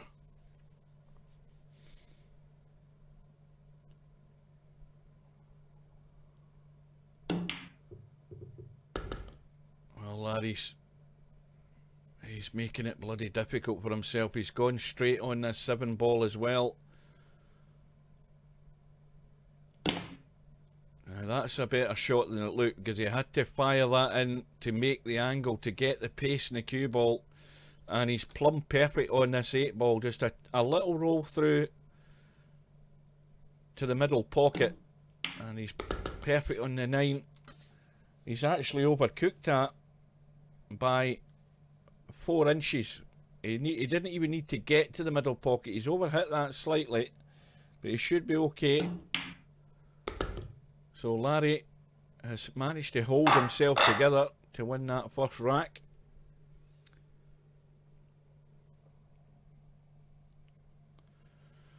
And breaks off in rack number 2. 5 ball goes in the break. Now, because Larry broke off, the thing to point out there is that 5 ball is Darkwing Duck's extra money ball. Now, the fact that Larry broke off and the 5 ball went down, that 5 ball stays down. Had Darkwing Duck broke off and that happened, the 5 ball would have come up. So Larry's now gone strong favourite in this rack because he's got balls in the break, he's got good position, and he's odds on here to run out. Well, again, he's just gone short on that 4, which means that he's surely got to go forward and get somewhere up here. Just got to get the cue ball running so he can give a shot in that 6 into the middle. Doesn't matter where the cue ball comes, as long as he comes down the bottom end of the table and doesn't block himself out. Well, now with this shot, again, you can pot the 5, and as long as you don't block yourself off with the 9, you should be on the 7. And he's okay.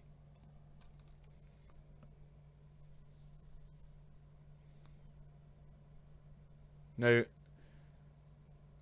DJ Simon was talking about having a Friday night 9 ball next week without any handicaps.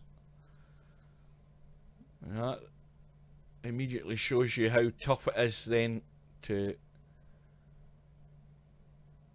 win a rack against somebody who will run out if he gets a chance. And even with the handicap in this match, Darkwing Duck hasn't had a shot yet. It's 2-0. Break and run out. And Larry breaking in rack number 3, and Darkwing Duck might not get a shot. Well, he might now, because I think that's gone dry. Has it? Oh, well, Larry's scratching the break as well, which didn't help. So, ball in hand, and the immediate problem is the 2 ball. Now with ball in hand, that's the angle he should be playing. It doesn't need as much an angle as that, but he can get the cue ball across for the cut and the 2 into the same pocket. And he's overhit that by a mile as well. And now he's got himself in trouble. Looking to jump out of trouble. Jump over the 7. Pot the 2.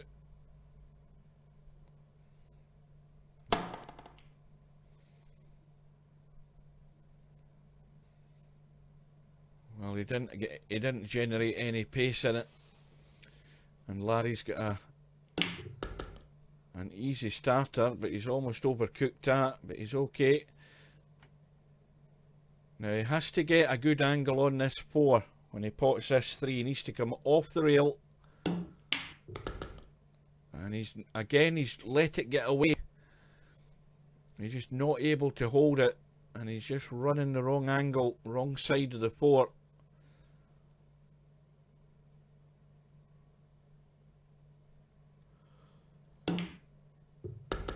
Lots of drag to kill that pace, to kill the run on the cue ball, and that was well controlled.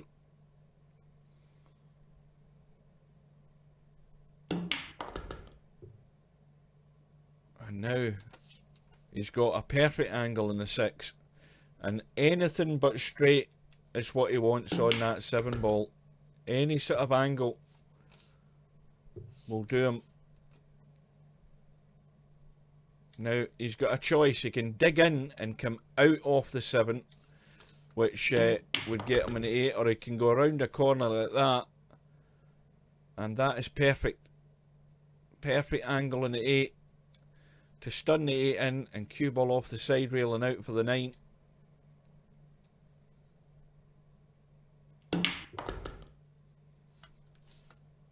And Larry is making it tough for Darkwing Duck. And so 3-0 to Larry, breaking off in rack number 4.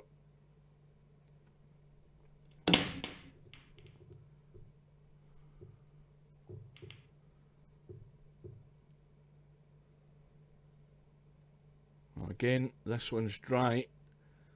Now what can Darkwing Duck do? It's an awkward cut in the 1 to start off with. The 4 is locked off by the 6 up at the top end of the table. And the 8 ball's hanging over the right hand top corner pocket. Well, shouldn't have any problem with the 2 and dropping onto the 3. As I say, the problem's getting on that 4 in any such way that you can pot it.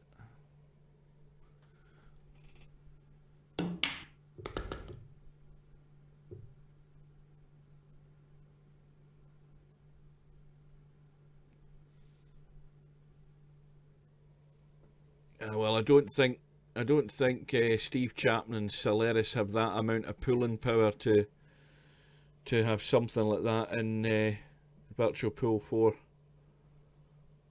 But I think the other problem with that is, though, as well, is that there are age restrictions for gambling and such stuff like that in the States.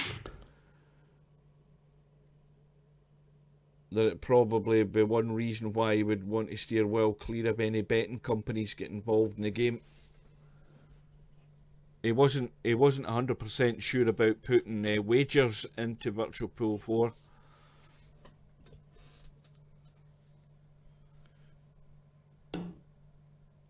So Darkwing Duck trying to tie up the cue ball. He's managed to do that. Well, I thought he had till I realised that the 4 ball was still in the table. Well, Larry should have his opponent in trouble in a second or two. And now Darkwing Duck is back against the wall. Not easy to kick at this 4 ball.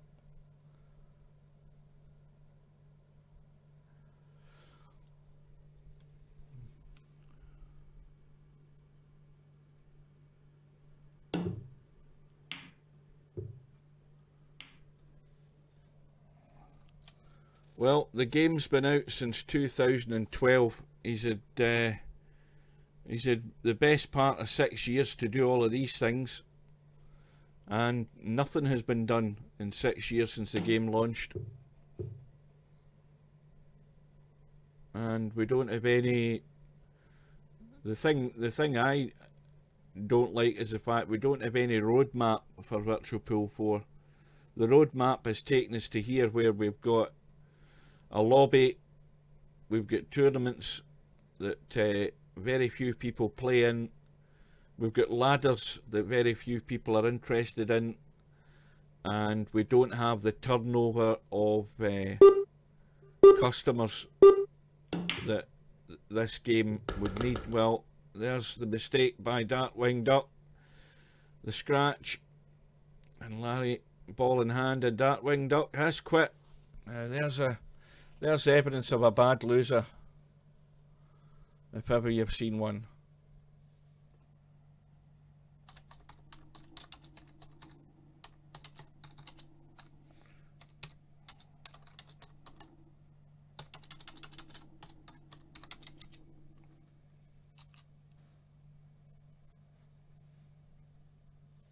Yeah, not a good example. That's something I'm never happy with, is quitters. I've got no time for them whatsoever. You make an arse of it, that's your own fault, but what you don't do is quit. It's the ultimate disrespect for your opponent and not letting them run out the game. No time for them at all. I've better things to do with my time than bother with them. Right. Where have we got to? Well, Simax is through on the 1 loss side. We've got Larry now going to be playing Black Jagged on the 1 loss side. Now Black Jagged's getting 7 and out against Larry. Now, I would suggest that Black Jaguar is going to have to at least pot a ball or two to stay in that match. And on this side, on the winner's side, we've got Gunnett playing Potman, and we've got Snakes 6-1 up against Bobby Barris. Oh no, wait a minute, that's just forfeited. I've just noticed that. So we're going to dive straight into this match on the winner's side.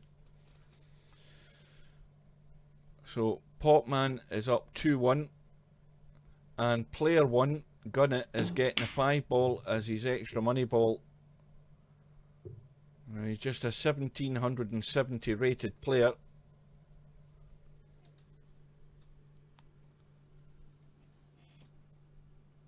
Good evening. Now, a reminder to anybody watching this, if you're watching this on Twitch, then there may well be other people watching this on YouTube. Anybody who types anything in the chat on either stream, you will be able to see it on the stream. It will show both chat, hopefully. It should be anyway. Plus you'll see the little logo next to your name on the chat stream. One will be for Twitch, the other... No, that's a bad miss by Potman. That's a careless one.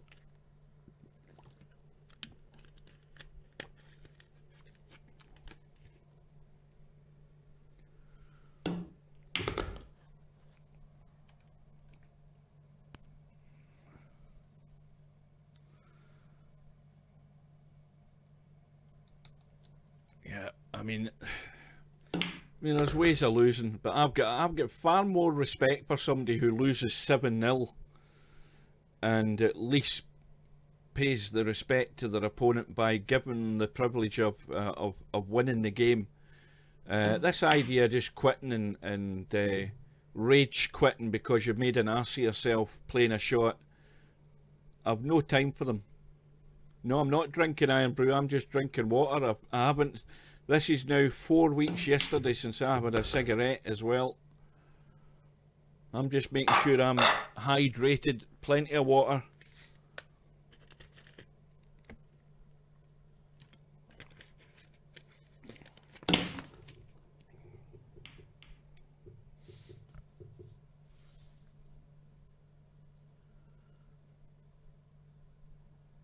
Right, so it's 3-1 to Potman.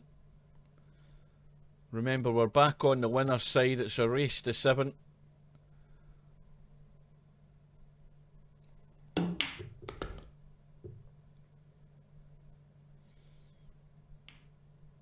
Now, talking about handicaps, next week's tournaments. In fact, this has been Friday night 9-ball with 9 balls since I was making tournaments, because that's what I called the tournament. But apparently next week it's going to be a non-handicap tournament. Now, here's a prime example. A player like Gunnett, if he goes in against somebody like Larry in the first round with no handicap, then he's got 2 chances of beating Larry. Slim and none. He's got slim and none, because this will backfire on the guys who need the handicap. They're less likely to be interested in playing in the tournament if they've got nothing to play with. I see there's Gunnett can't even hit a 3-ball when he's looking straight at it. You know, he might actually be under influence or something if he can't hit a 3-ball when he's looking straight at it, but that's neither here nor there. Players who are not getting a handicap will not be interested in the tournament as much as these other guys who say they don't like the tournament because it's handicap. And all the guys that we're talking about not liking the tournament with the handicap are all the guys who are the prime example where they need a bloody handicap. I mean, we'll get most of the guys in the tournament can't pot 4 balls in a row, and there lies the problem. If you're playing Larry and you can't pot 4 balls in a row and get position to do it, then you ain't going to beat him. You know, it's simple as that. You just are not going to beat him. When there's a handicap there, it puts players like Larry under pressure, whether they admit it or not. And when you don't have it there, then it becomes less of a lottery, and right down to skill. And most of these guys in this tournament don't have the skill to beat Larry. Larry will win it week in, week out.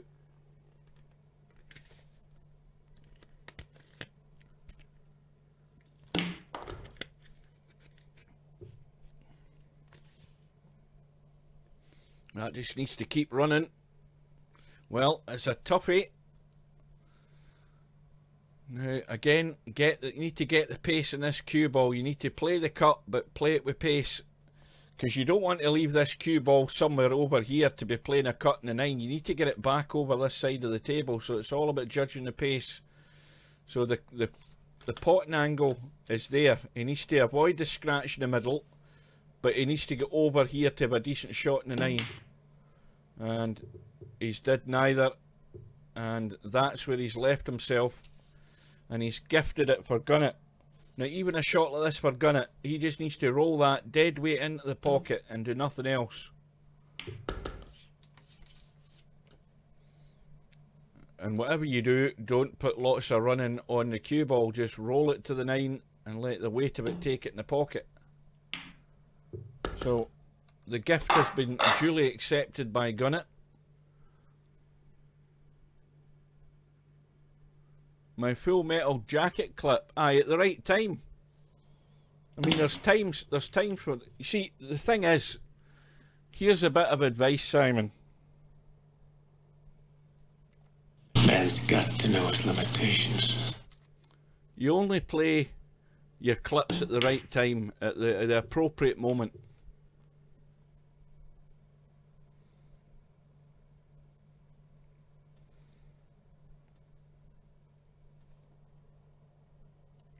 What would you do with a brain if you had one? See, like that there, for example.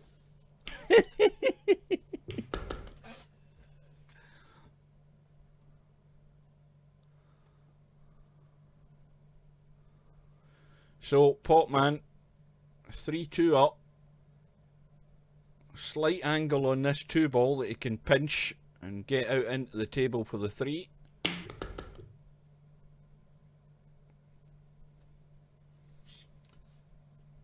Well, now the right shot to play here would be to just play it with the right pace, just to drop past the 7, so that you're in this side of the 5,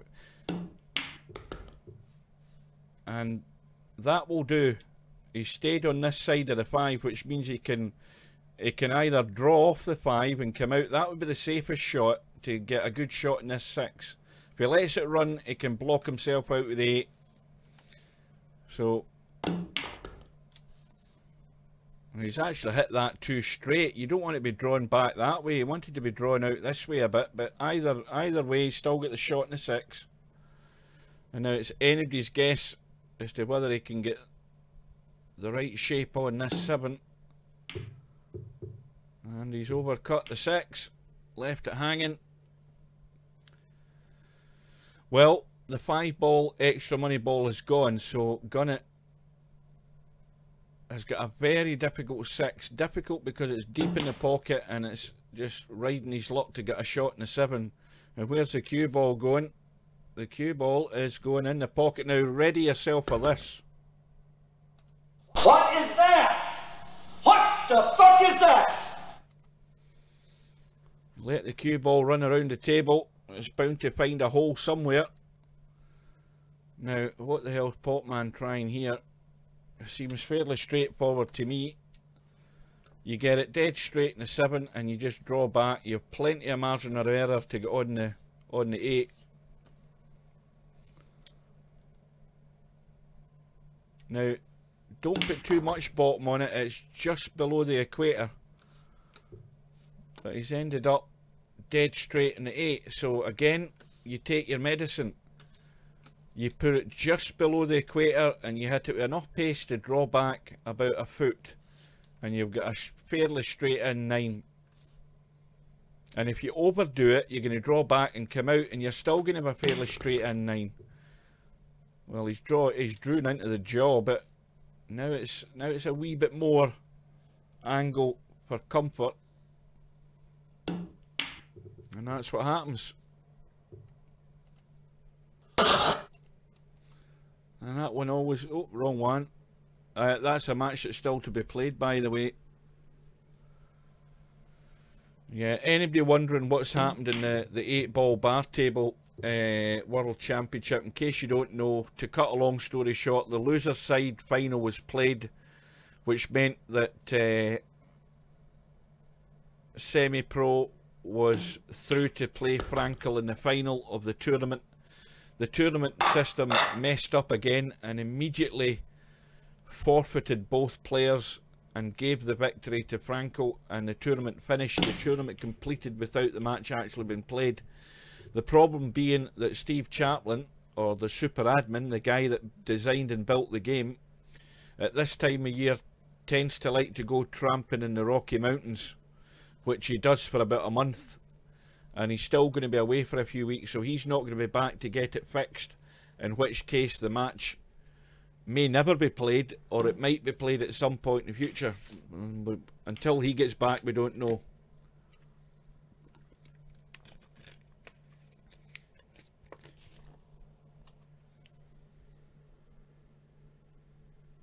In fact, that was a round 6 match. That wasn't even the final. That was the match that Frankel sent Semi-Pro to the loser's side. So it was.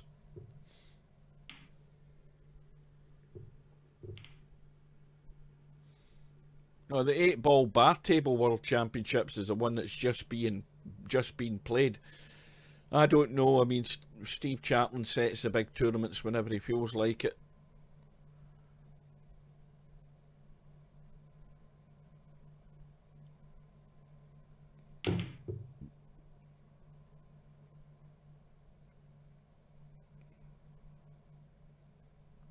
Well, it's ball in hand to gun it.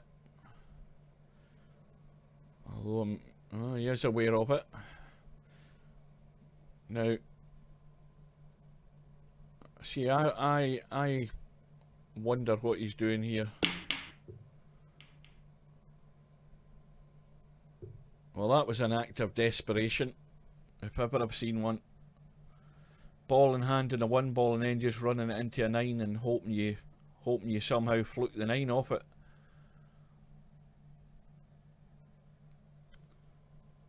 So, Potman 4-2 up, and on the evidence of that shot, under no pressure whatsoever. But now he's got no shot on the 1.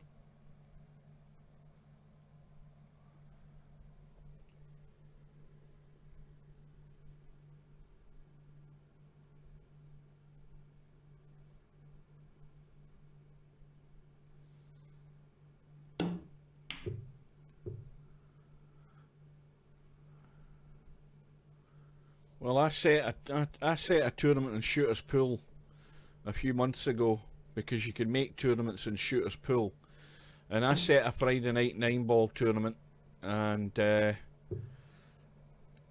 think I set it for 150 virtual coins, as they have over there for the entry fee.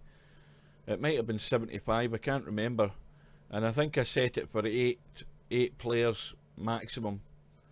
And when you set up the tournament, you can add money to the pot. You can add virtual coin to the pot. So I had a couple of grand virtual coin in my account, and when I set the tournament up, I set the entry fee plus I added, I'm sure I added 200 virtual coin to it as well, and the tournament filled up. It was signed up and full, and I don't know who won it.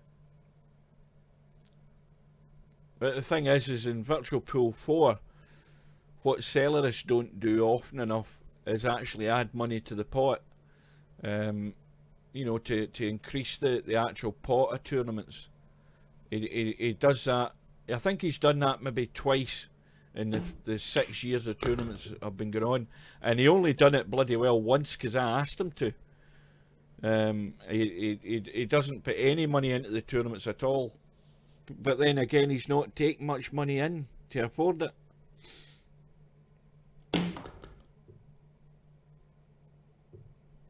And just going back on the fact that you can make tournaments in Shooter's Pool, there wouldn't be any reason whatsoever where he would make a system now that would allow people in Virtual Pool 4 to make tournaments. I'll tell you why. Because nobody in Shooter's Pool can be asked. Nobody can be bothered making tournaments, I don't think. I've not seen a whole stack of tournaments that folk are playing in on Shooter's Pool. It's predominantly European players, I think, that are playing in it. There's no evidence of any stateside players playing in it, which is why at night time it empties and it dies a death. There's nobody there. It's going to struggle even more to keep going than this game is. And when you look at that Russian pool game, what's it called, Billiard.net, that's the one where you can play snooker, you can play 9-ball in it. It's built into the browser, which is initially what VP4 was meant to be, but he didn't do it. The Russian Billiard.net, where you can play that proper Russian billiards game with a very tight 12-foot table. That has at least, if you went onto that website right now, I bet there's at least 160 players playing it. And the other good thing about it now is that they're translating all the site, most of it into English, so that you can actually play on it. You can play as a gratis player, or you can buy credits as you do in Virtual Pool 4 as well. But they're translating a lot of their site from Russian into English, so it's a wee bit more navigable for people like you and me who don't understand any bloody Russian. But it's got a lot more people regularly playing it than what this game has. The only problem is a whole different mechanics in that game to learn than what you will have in Virtual Pool 4 in terms of how you hit the ball and all that stuff. But one bit of advice: if you play with a house cue, the house cues are total crap. And I think if you get cues, I think you can rent cues in that game for a period of time, and then you have to rent them again. I don't know whether you can buy them permanently. I haven't been able to decipher that so much, but you know, that's a game that a lot of Russians play, and they don't play Virtual Pool 4.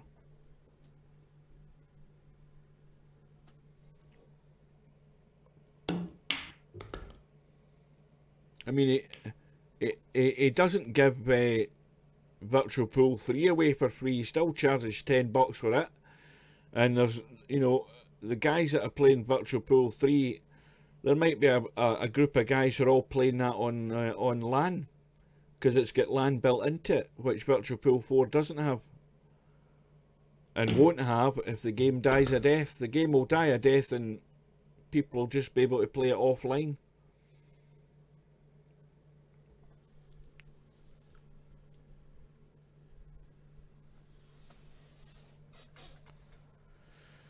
Well, back to this match. Popman has just kicked in the 5, I think, and it gets respotted and scratches on it and gives a gift to gun it with ball in hand in the 5.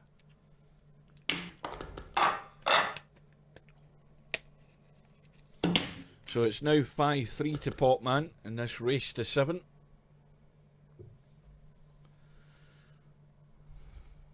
And the other thing is as well, the strange thing is that Steve Chapman was talking about this game not being able to survive as the game on its own, that his idea was to have other games on the server. That's never materialised. Nothing that he said has materialised. When the game was launched, he also talked about all of these students. If you look at the table, when the sponsors' logos go on the table, there's one of them, I can't remember the name of the sponsor, but one of them's connected with these university bloody graduate ones. I remember him mentioning thousands of them coming to play Virtual Pool 4. I've not seen one of them in the 5 years the game's been running. Well, that's always been the problem with Virtual Pool, because it's, you know, an American game, an American developer. Virtual Pool 3 had more advertising than Virtual Pool 4 has ever had. And the reason for that is because of the fact that Interplay were the publishers of the game. There was money behind the game to a certain extent back then, and there was a TV commercial made for Virtual Pool 3. You had the endorsement of what's her name, the Black Widow, Jeanette Lee.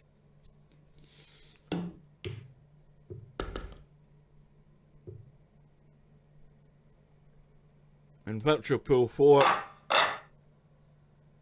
any promotion of Virtual Pool 4 that Steve Chaplin did, he did that when he stayed over in Los Angeles, and he used to play at the Hard Times Club at the weekend on the Sunday night 9-ball tournament.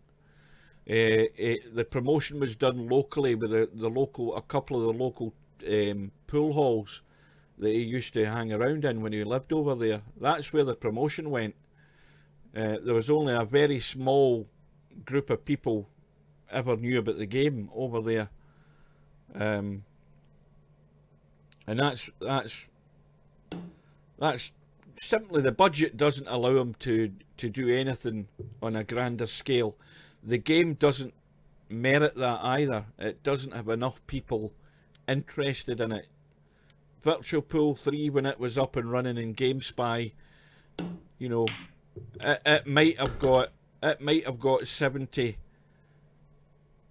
on a Friday night if it was a good night, but you certainly never had 200 and 300 people playing Virtual Pool 3. So there's only a very small bunch of dedicated folk who like this game and like the way it plays. For many other people, the biggest problem is there's a lot of people play billiard and pool games. They play them all with... See, Virtual Pool 4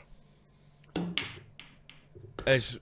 How would you describe it? You would describe it as a much more of a professional game than all of these guys. And likewise with Shooter's Pool. Although Shooter's Pool you can play with tracking lines online. It allows you to do that if you prefer to do that. But to play... See, Virtual Pool 4 is a bare bones billiard game. Bare bones to the extent that you've got nothing to help you when you play online. Absolutely nothing. Other than your own wits and your own ability and skill and what you know about the game. And that's what scares a lot of people off. There's a lot of folk who don't want to come on here and just sit there watching a guy potting balls all day and rarely winning a rack. It doesn't appeal to people, which is why Virtual Pool 4 should be more like Shooter's Pool, in the sense that if somebody wants to set a room with tracking lines, then let them do it. If it brings more people online, let them do it. If you want to play a game without tracking lines, then you don't have it switched on. But he's much more scared of the cheating aspect of it.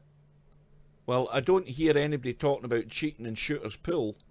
And you go there and you look, you'll see rooms that have got tracking lines on, rooms that have got the view restriction off, and guys are playing perfectly happily. Now, the bad news for Shooter's Pool is that pretty much all the rooms that have got activity in them are all the free rooms for the gratis players. There's no money paying public in there. And I would suggest that the tournaments have died a death in Shooter's Pool before they even get started. So they've got major problems there. And the promotion that the two Spanish developers have done for that game has been a very localized thing as well. If you go into the Shooter's Pool Facebook page, you'll see that they've done some sort of collaboration with some of the local Spanish organizations, you know, organizations that you or I have never heard of, but it's a local thing. So there's only local people have been introduced to the game. And again, they've got the same problem. They don't have the budget to go big grand promotion stuff and go for a big name player to back the game and do a promotional commercial or anything like that. That's where games like this live and die, by the loyalty of people who like playing games like this. But you're never going to be a millionaire from making a game like this. Never.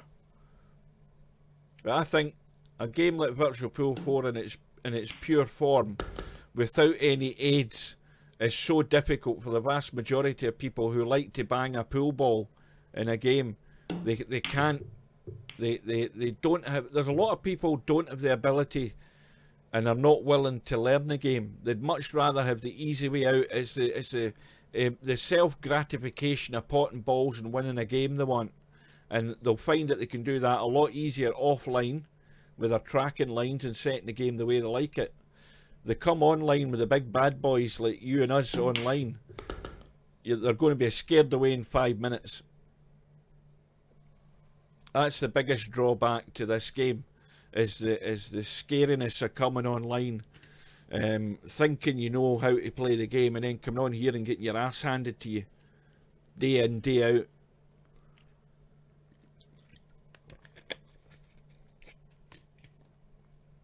Right, so I've done enough waffling. See, once I get started, we're at 5 racks all. And Black Jagged has just won against Larry by 4 racks to 1. Well, Black Jagged has suddenly woke up. He certainly wasn't awake in that first match when he got tanned 7-0. But he sent Larry packing. And I think he must be waiting in the loser of this match, possibly. I don't know. So, the 5 ball has gone. Potman's blocked himself out in the 6 and scratched, but he's got the safety net, the fact that Gunnett has to pot these 4 balls to win the rack. Let's see what he can do.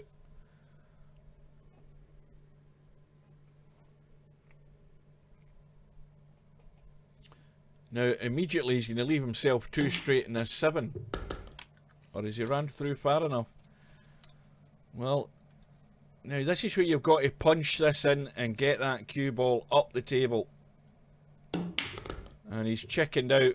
He's went forward with spin instead of stunning it with pace to get up the table, and he's got no shot.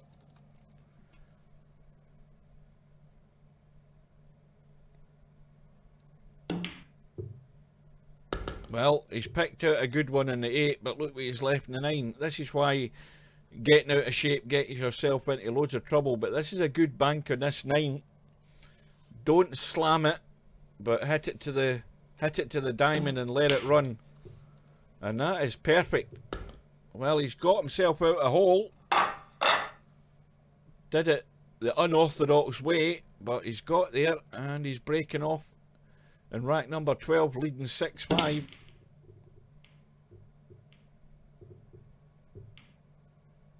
And now Potman is under pressure.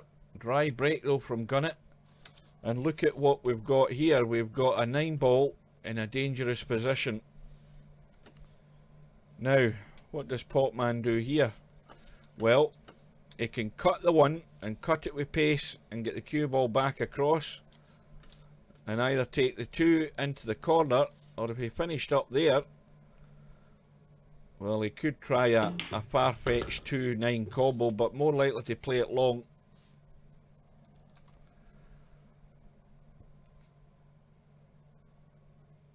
And here's another troublesome shot, because this is all, it's all to do with controlling the pace. If he goes forward, he's going to squeeze the 3 past the 7.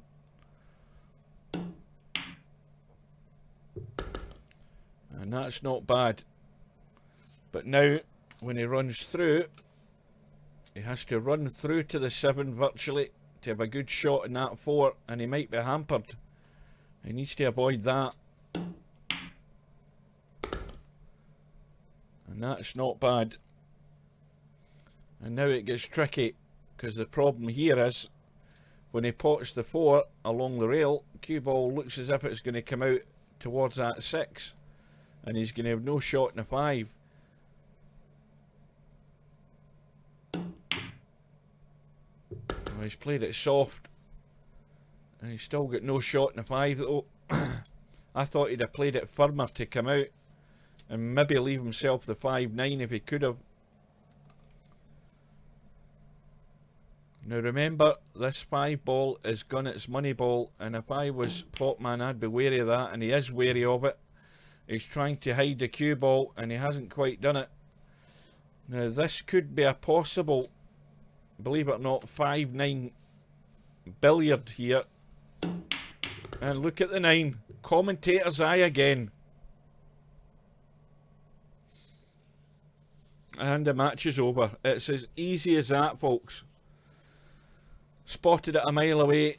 The 5-9 billiard by Gunnett, and he wins the match by 7 racks to 5.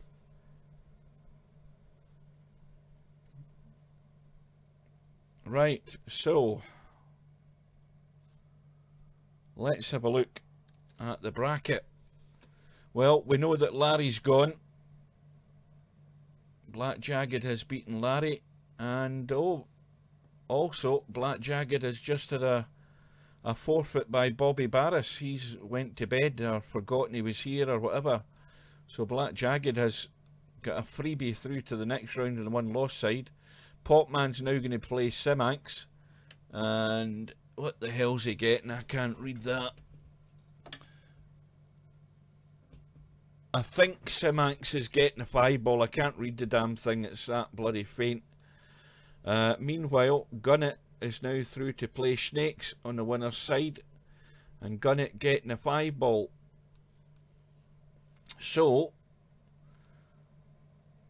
we might as well watch the Popman Simax match on the one-loss side, because there's not an awful lot going to be happening on the winner's side until these matches get played over here. Right, now let's have a look.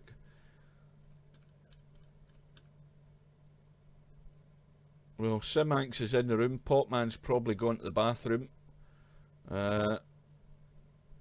He's just biding his time till he goes into the room. Gunnett and Snakes, right, let's have a look. Gunnett has just joined the room, so they're about to get underway.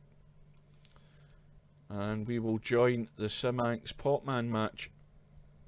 And just waiting Popman arriving.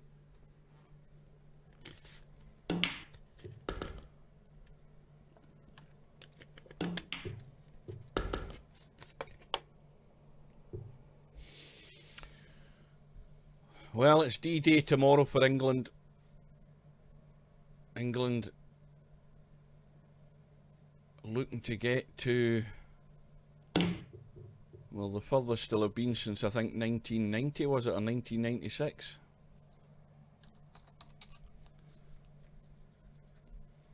Well, I go back as far as 1970 in terms of World Cups that I can remember.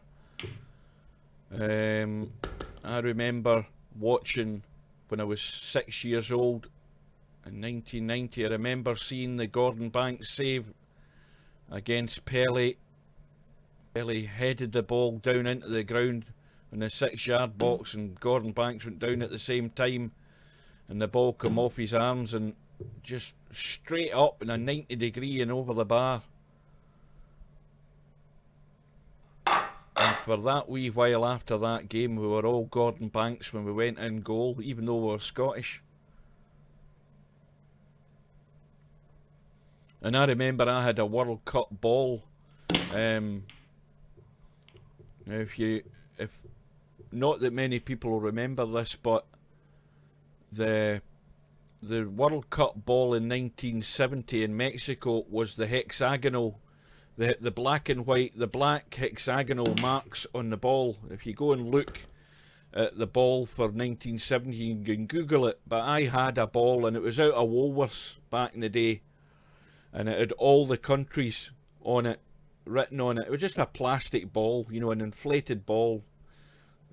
You still get them. And I had it for years after that World Cup was over. I kept it. I didn't want to get it scuffed, but eventually we started playing with it, and the ball was ruined within a few weeks. But I kept it and kept it and kept it, and it had all the names of the teams that were in the World Cup in 1970. And that's the first World Cup I remember.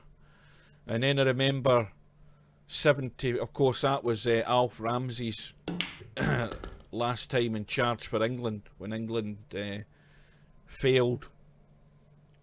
And then it was 74 where they failed to qualify for Germany. So I remember quite a few World Cups now, and unfortunately I remember back as far as when Scotland were last in one. And it might be a long while before they ever qualify for anything again.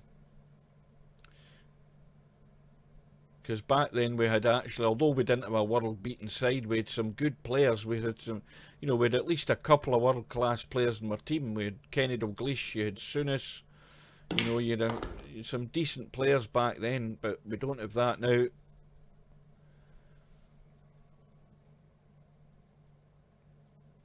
Right, so we're underway. I'm finished with my reminiscing.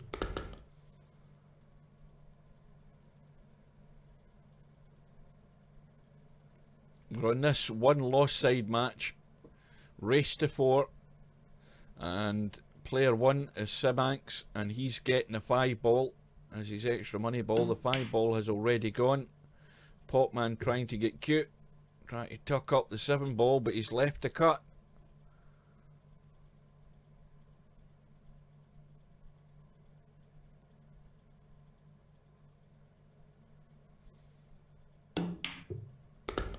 And that cue ball needs to slow up. Well, let's have a closer look at this.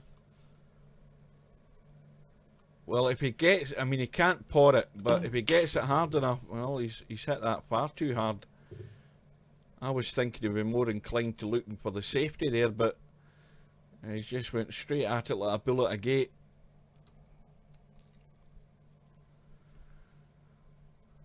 So, it should be an easy starter here for Popman. Simple enough, 8. Little kill shot to hold for the 9. So even that shot there, Popman sort of chickened out a bit. You've got to play the shot with confidence and get that cue stick through to get the cue ball to do what you want it to do. I always get the impression that the cue ball's more under control of Popman than he is of the cue ball.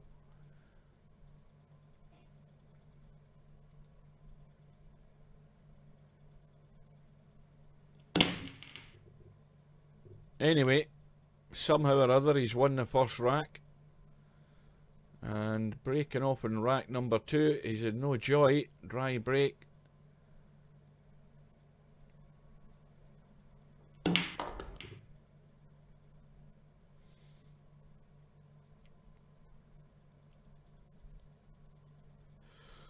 Well, this will be a miracle shot to have a shot in the 3 off this 2.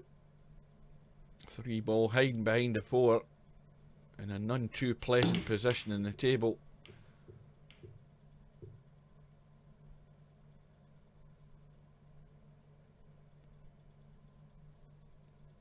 Well, there's good cover in the table here to hide. If you want to run and hide, plenty of places you can try and do that.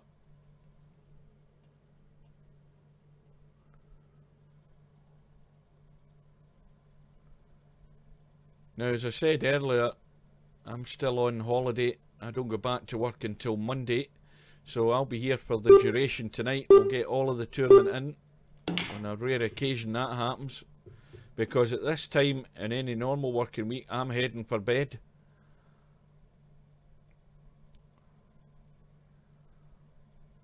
And now the 5 and 6 are tied up.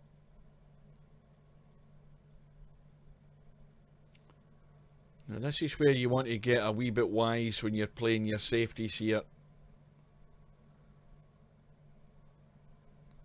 Now look at that 5 and 6. See that 5 and 6? That is almost a good bank.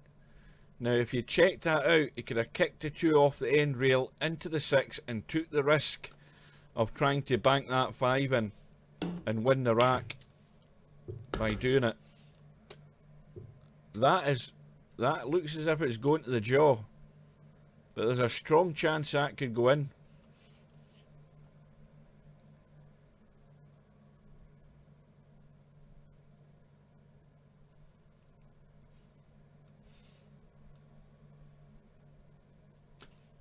Or is it going further to the jaw? I would have still taken that risk. That needs to hit a rail, And he just got there.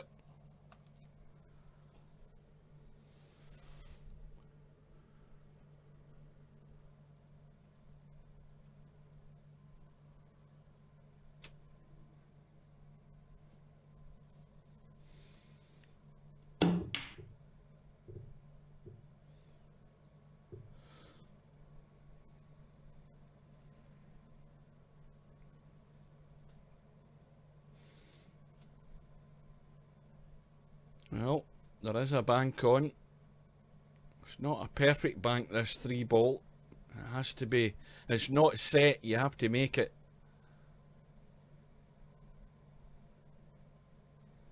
It's all about picking that point on the side rail. You want to hit it into first, but I don't think Potman played that. He's just trying to hide the cue ball. Not a bad effort. Lots of distance between the cue ball and the object ball. It's a thin cut, and he's actually got the connection on that 3 all wrong, but well, he's left a chance.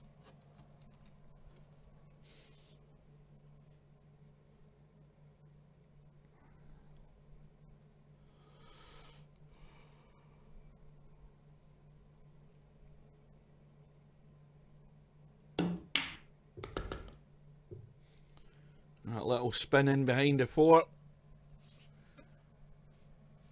Well, he's got a slight angle on this 4. A slight angle to the extent he can run through and possibly chip either of those 2 to open up the 5.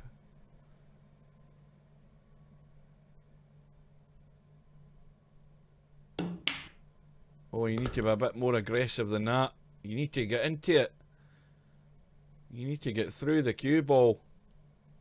Well, he's only got a cross bank on the 5. Cut it to the rail and play the bank into the middle.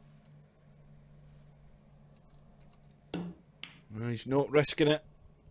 And of course the reason he's not risking it though is because of the 5 ball money ball, but all he's done is gifted ball in hand to Sim-Ax anyway. So that idea goes out the window. What is that? What the fuck is that? And your guess is as good as mine.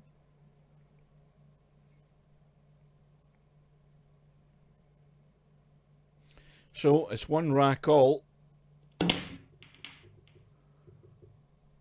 And only a short race to 4. You don't have much time to stand and think when you're trailing 3-0 in a race to 4, but we're all square. We're not at that stage yet.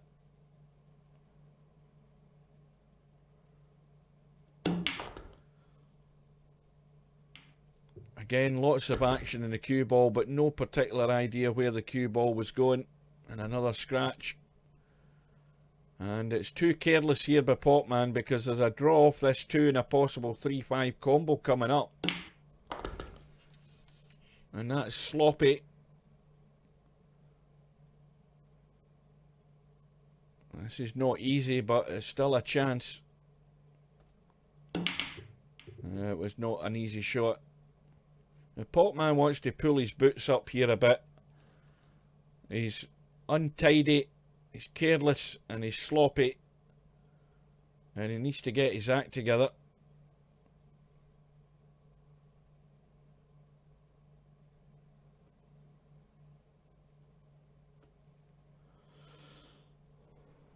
I think he's looking to see if the 4 passes a 9, and well, the 4 doesn't. It's going to be a 4-9 combo, but he needs to worry more about potting this 3, and he's done that.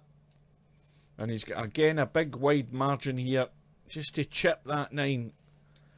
Just pick the point where that 4 ball's going to hit the 9 and cut it in. Don't hit it too thick because it will send the 9 around the corner, but in this case he's hit it too thin.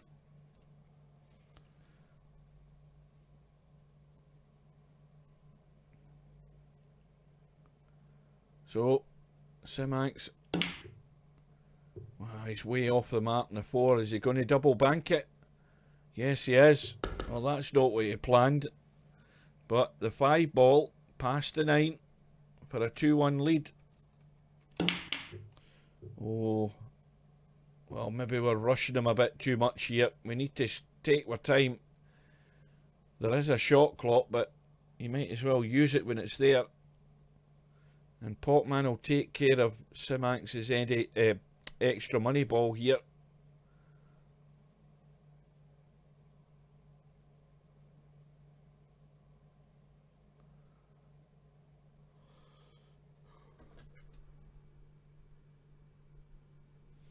What brilliant line was that?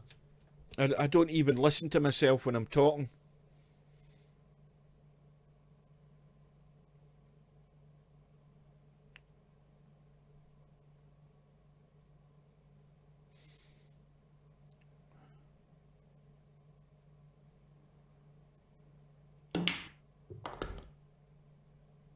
Oh, that needed a fair bit of inside English here to stop the cue ball running as high. Well, this is not easy.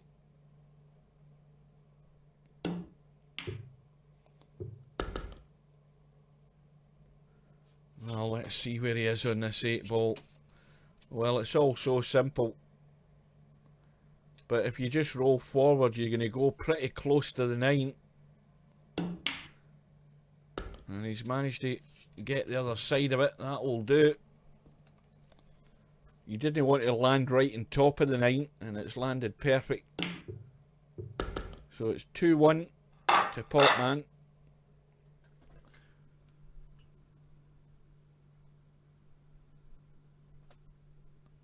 Oh, there's lots of lines you could use out of Full Metal Jacket. The first 25 minutes of that film is all I ever watch. I don't watch the rest of it. I've got absolutely no interest in the rest of that film other than the first 25, 35 minutes of the film. And as soon as the Sergeant Major gets shot, that's when I stop watching the film. I don't think I've actually sat through and watched the full run of Full Metal Jacket. I'll only ever watch the first 25, 35 minutes, and that's enough for me. Because for me, that's the film.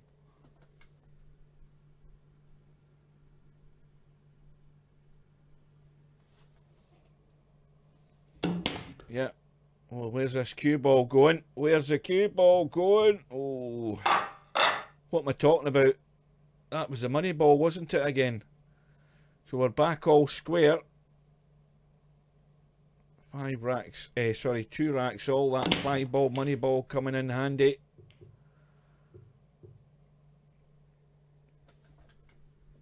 Yeah, I couldn't tell you what happens at the end of that. Honestly, I couldn't tell you what happens at the end of that film. I don't know.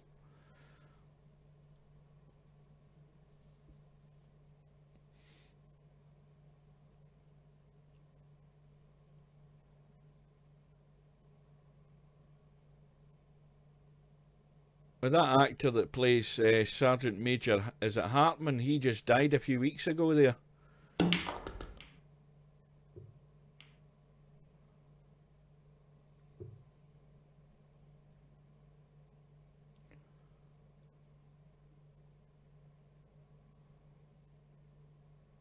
As did the last of the Munchkins. I think...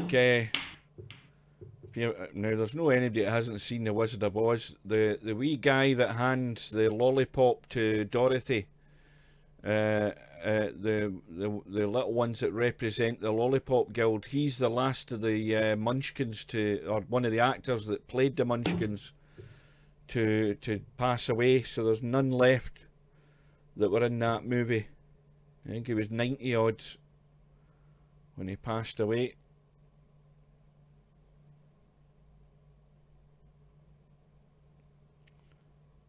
Well, I can give you all of my movie. I've got trivia things that stick in my head. I'm a bit like Michael Caine. Michael Caine remembers a lot of silly things that people would never remember. Statistics and stuff like that.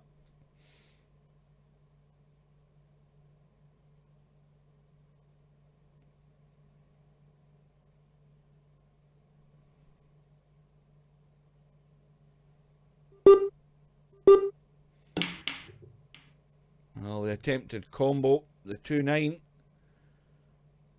It didn't go. Now, can Simax punish that? Because he's got the 2, the 3, the 4 and the 5 are all out in the open. Now, let's have a look at the angle he has.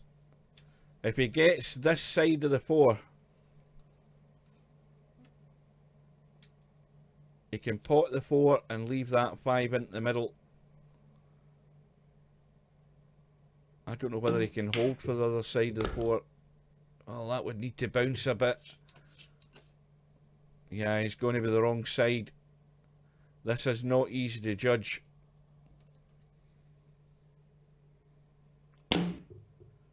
He's had a lash at the 4.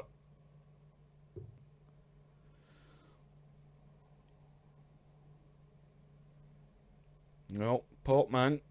Now this is dangerous when you've given away the 5-ball money ball, because he's going to go for the bank in the 4, and he simply has to get it. If he leaves this hanging up, and he's got it, and he can see the 5. Don't know how comfortable he'll be trying to pot it though.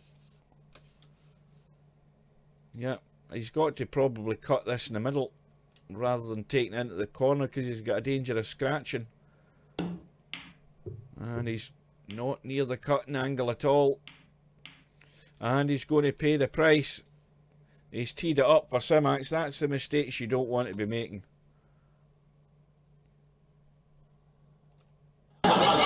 Oh dear, outside, never mind. And that's even worse. Look at that for a fluke. What is that? What the fuck is that? Well, missed a 5-ball into the middle pocket, and then he flukes it into the opposite pocket. Shocking. But anyway, it's 3-2 to Simax. Race to 4. Now, what's that hiding up in the corner there?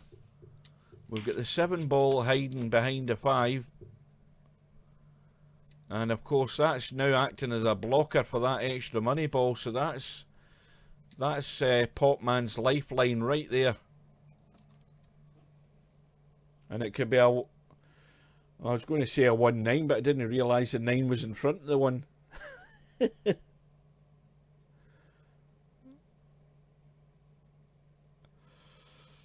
Lots of right spin. Trying to kick into it off the rail. Well, he's got the kick, but I think it's an easy enough cut down the rail for Potman.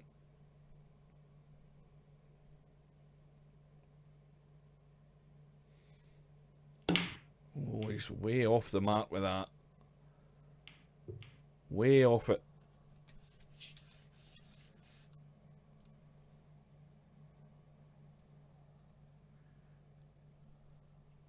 Possible billiard onto the 9 and try and nudge it down to the pocket. No. Just looking to keep it tight. Well, Potman should be in trouble here in a second or two if Simax can see enough of this 1 ball. Well, he's went for the pot. He's got the pot. Now, can it be that that 7 ball's going to come to Potman's rescue? Again, Simax is having a lash at the 2.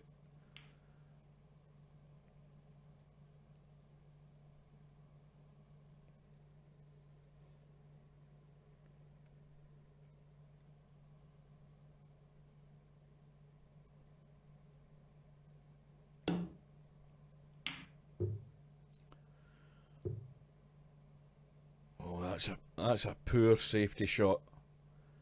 No touch to that at all. But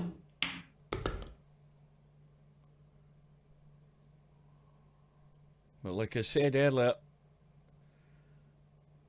Potman is maybe going to think that that 7 ball is over that corner pocket.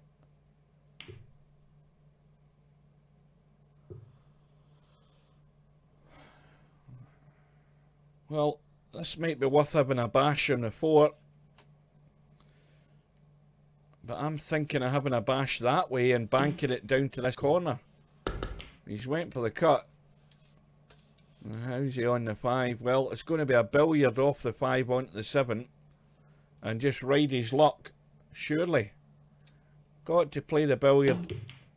Oh, he's played the cut and he's managed to get it. Excellent. Didn't think he'd be able to do that. So Sim-Anx has won the match by 4 racks to 2, and that's where the 5-ball money ball does work. So let's have a look now.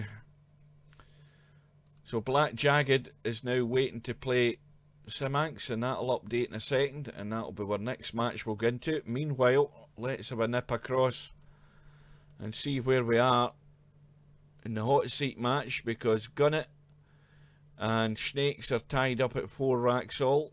Gunnet getting a 5-ball. So we will stay on the 1 loss side, and we will nip in. Now let's have a look. Is everybody here that should be here? Yeah, well, Black Jagged is there.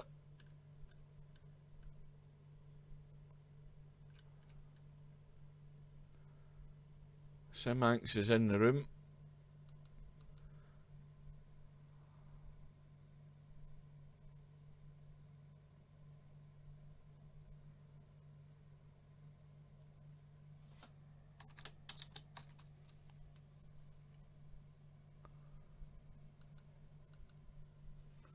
Both players are in, and we're just about to lag off.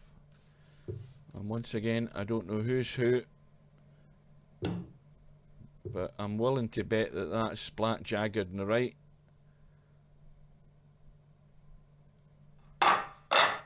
No, it was Black Jagged on the left. He's won the lag. So player 1, Sim-Anx, is getting a 7-ball in this match, and once again a reminder that we're in the 1 loss side, so it's only the race to 4.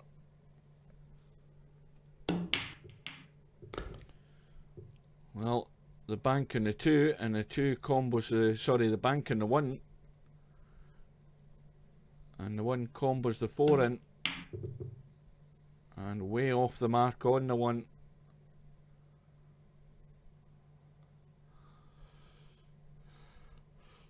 Oh, beginning to get tired, but I'm going to persevere and fight my way through it. Probably get another good hour of this tournament still to go, I would think. We've been on for 2 hours 40 minutes so far. Now that 7-ball being the extra money ball in that left hand rail is very handy for Black Jagged, because it's not in an easy place.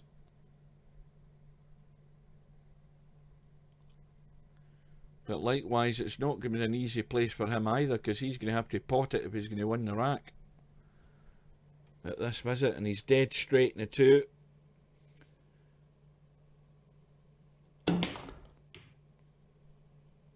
He's drawn, he could only draw backward there because he was dead straight, and he's got lucky. He's nudged onto the 7, brought it into play, so now he's got to go all the way here. If he makes a mistake before he gets to the 7-ball, then you would think he's losing the rack. And that 5-ball is deep in the pocket. These are tough. And how's his judgment of pace? Well, that is not bad. It's into a blind pocket.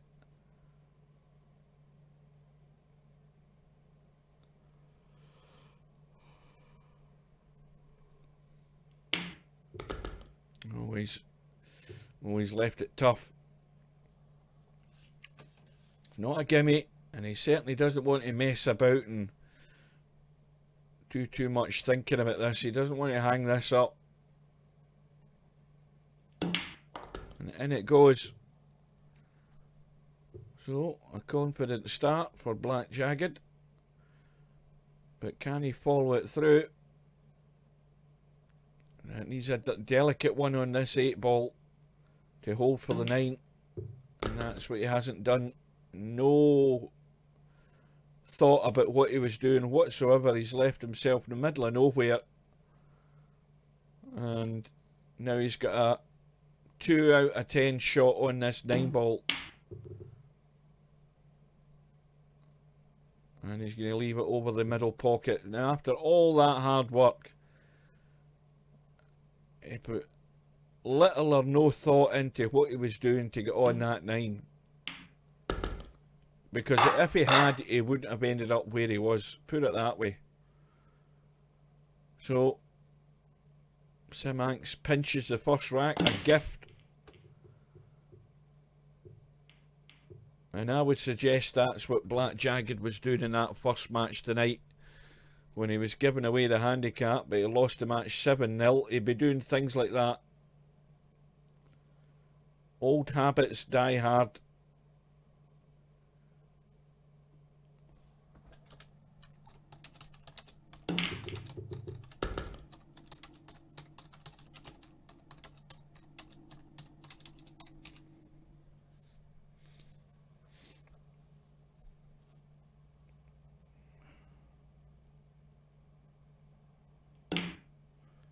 Well, I might as well tell him like it is.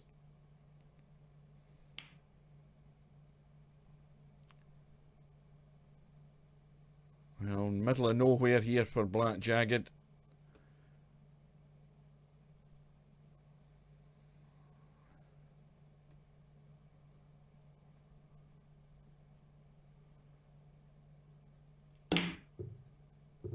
Well, that's a better one.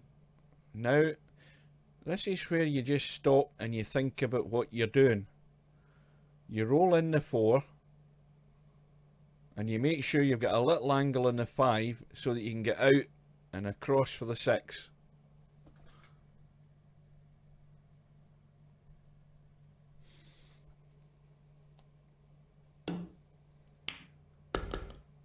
Now he's got the angle and this needs a little draw, like a little half draw stun shot to get the cue ball out to about there.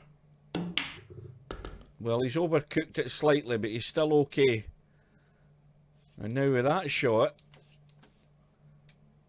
you can go forward with inside, but you need to get the pace in the cue ball so that you can come off the rail.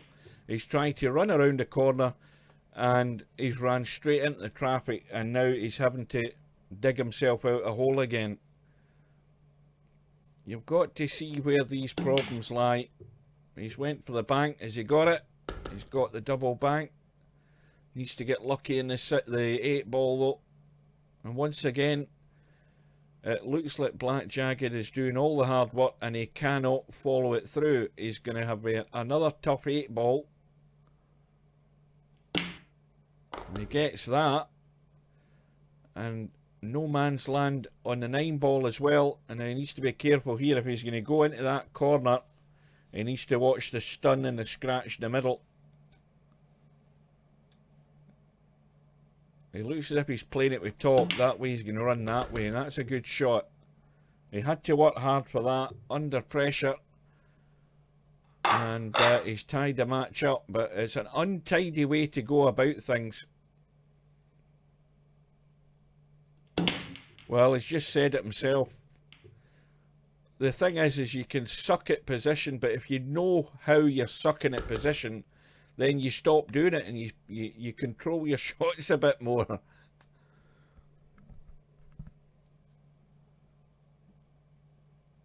So, the scratch off the break. Ball in hand to Sim Hanks. Or Simanx, however he wants to pronounce it, I don't know. But the 1 ball's rattled in the jaws. 2 balls very adjacent. And that shot there, even that shot there was far too hard. Got lucky, run into the 9. And this needs a soft, draggy shot with enough power to control the cue ball. You see, he's not played that shot with any confidence. So it's Simanx, is it? And let's have a look.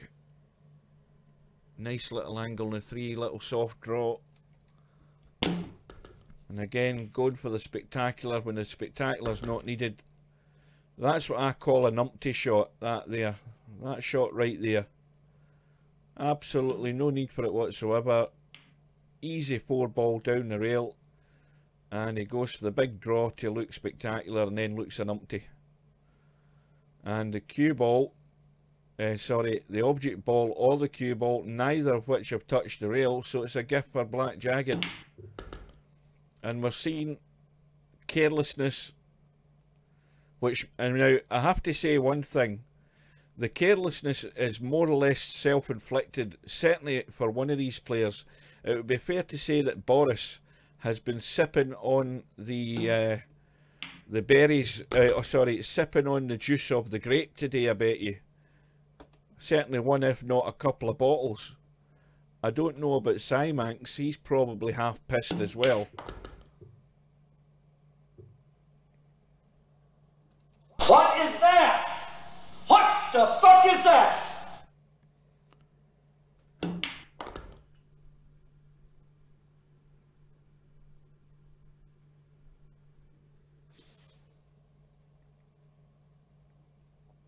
So Black Jagged for 2-1.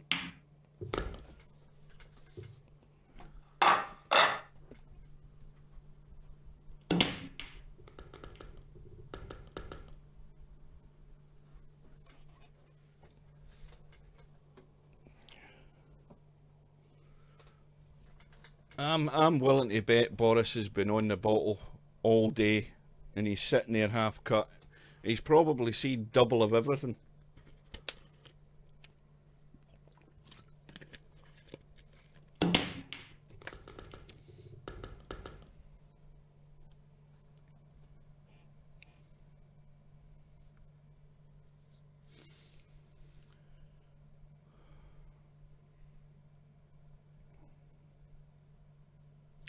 So ball in hand.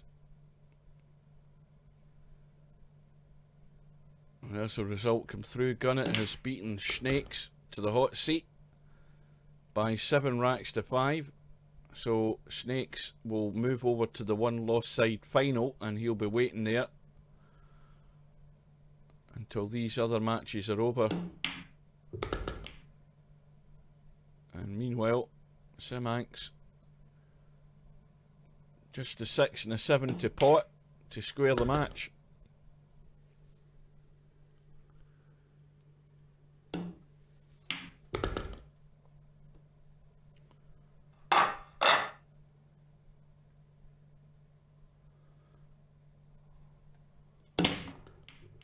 Well, something flew into the top right hand corner. The 6 balls were in at the bottom left.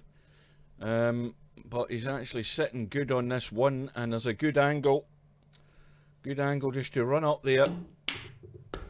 Cue ball should be coming up here somewhere. Needs to go beyond the 5. And he hasn't got there.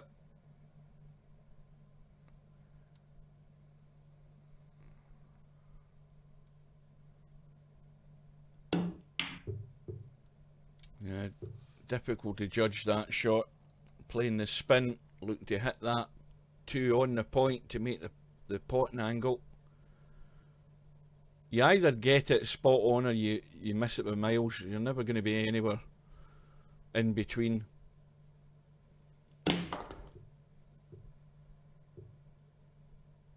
Now again, here's the obvious. The glaringly obvious is you've got an angle in the 3, you drop the 3 in and you run down to it there for the 5 into the middle.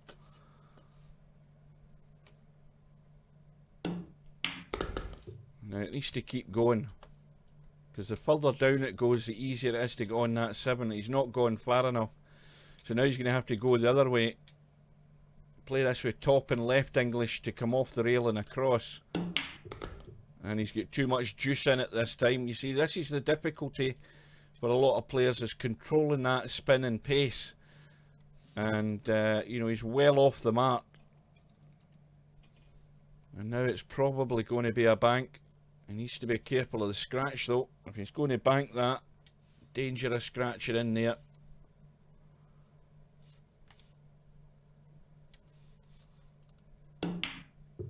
Well, he's went for the cut. And he's got second prize. And he's got Simanx buried behind the 8.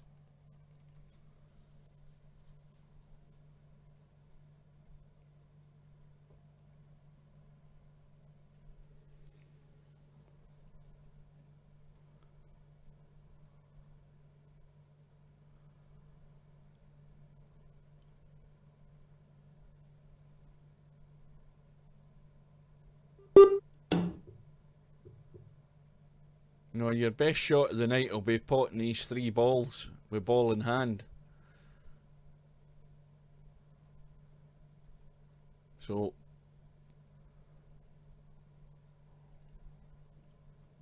again, the simple way of doing things is make sure you can get as straight as you can in the 8.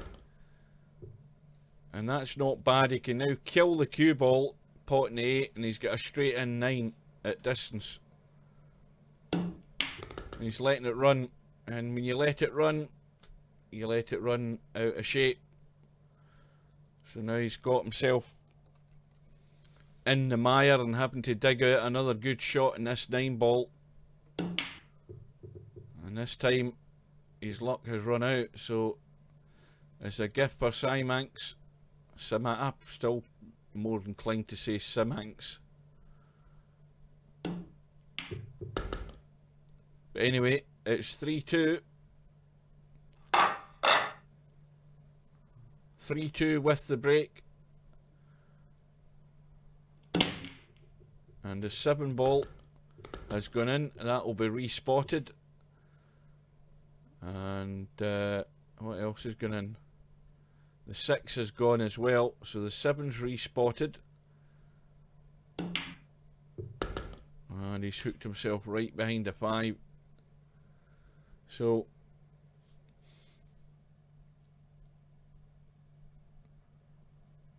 well, Black Jagged will be hoping he gets a chance.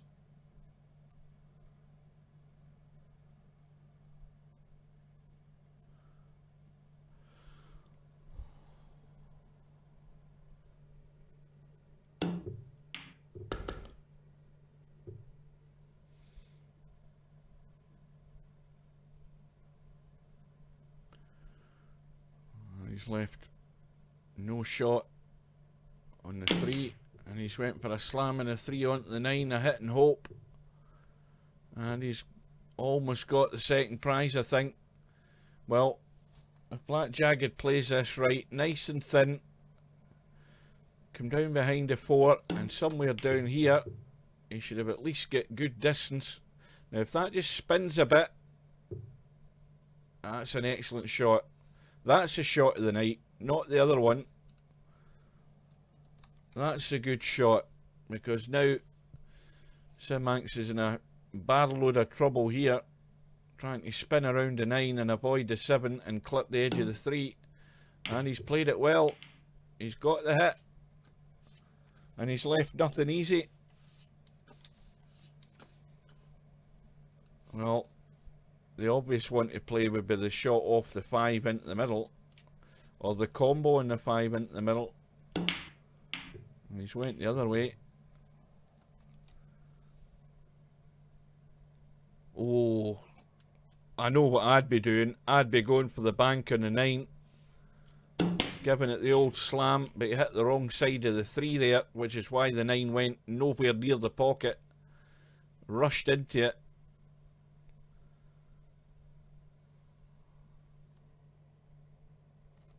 Man's got to know his limitations.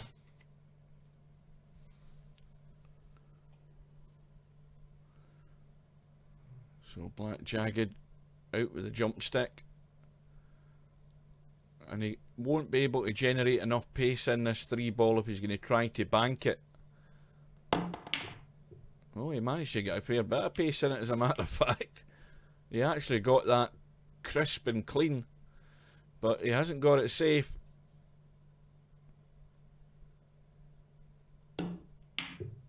Oh,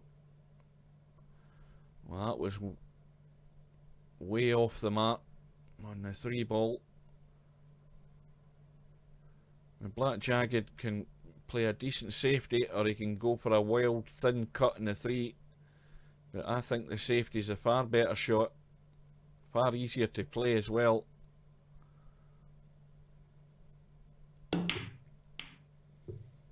Now in the end, I don't know what he did there. We'd need to ask him, but either way, he certainly didn't play to tuck it behind the 4, I don't think.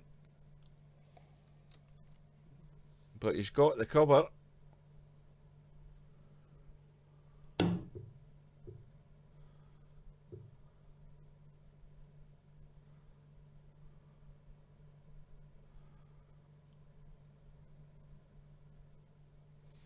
So, ball in hand.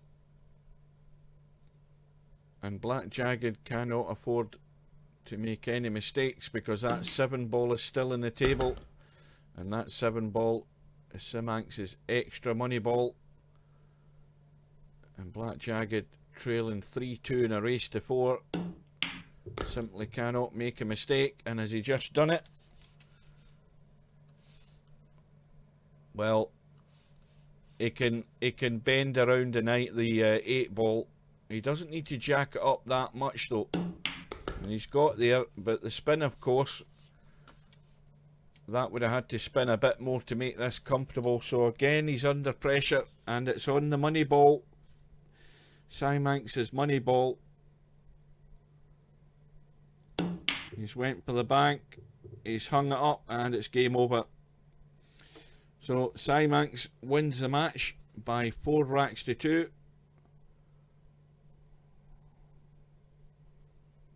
And wins with a gift unless he actually follows this 7 ball in. So it's 4-2. And a quick look at the bracket and see where we are now. Well, we're now into the 1 loss side final. Snakes is sitting there waiting, and the winner of that match will go through to tonight's main final to play Gunnet in a race to 9. And the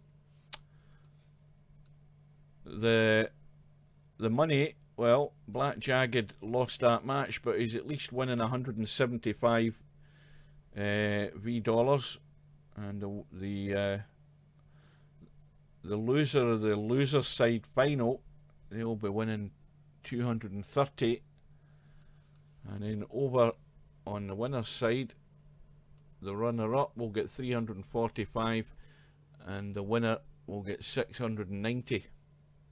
So let's see where we are.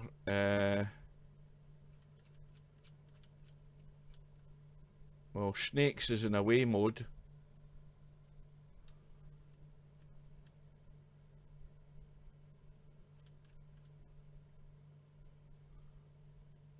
Simanx is in the room.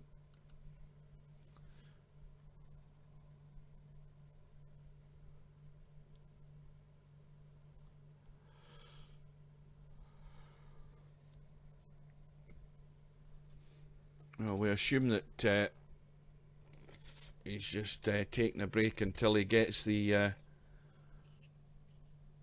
alert to let him know that the room is up.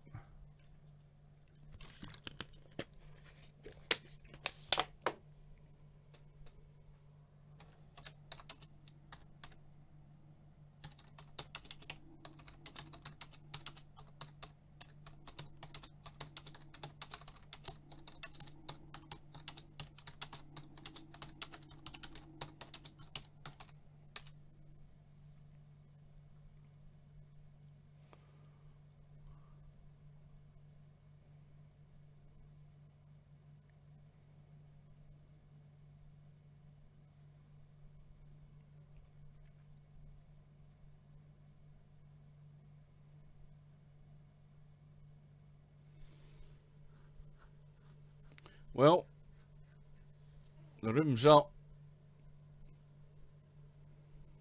and Snakes is still sitting in away mode.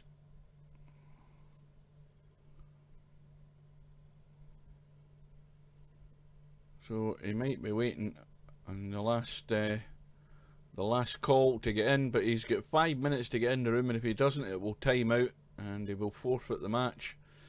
And Simanx will go through to the final.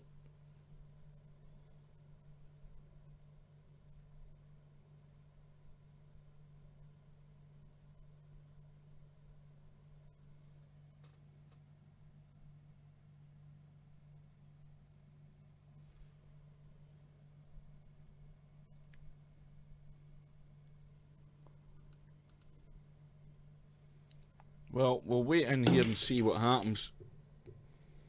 It probably doesn't have an awful lot of time to go before it will time out.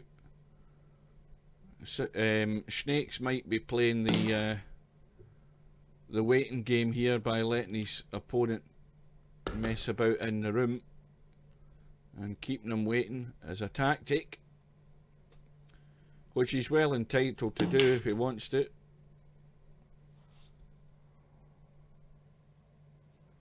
But if he's fallen asleep or something or get called away, then it just means that this match will be over a lot quicker than we thought it would be, and we'll go on with the final. In fact, I've got a better idea. Now would be a good time for me to take a bathroom break, which I certainly will do.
Right, well, I see that both players have finally arrived, and we're in the first rack. My bladder has been emptied and we're all set to go.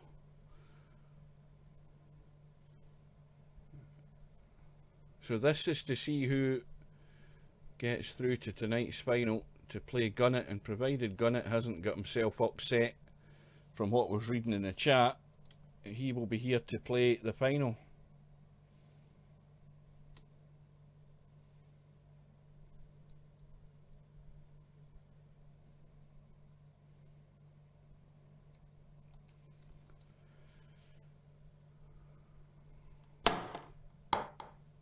Well, the attempt to jump has given ball in hand to Symanx.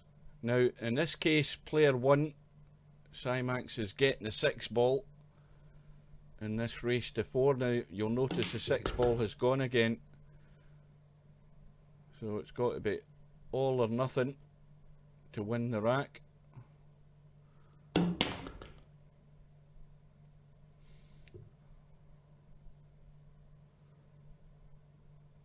And the cue ball is going to be all around the table here to get a sight on this 5 ball. Well, that's not going to get there, and it's not a good bank either, although it's a thin cut to the right hand corner pocket. It's not easy.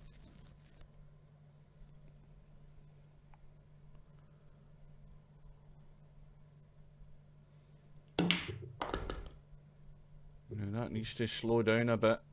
It's going to be a blind pocket cut again down the rail on the left hand side.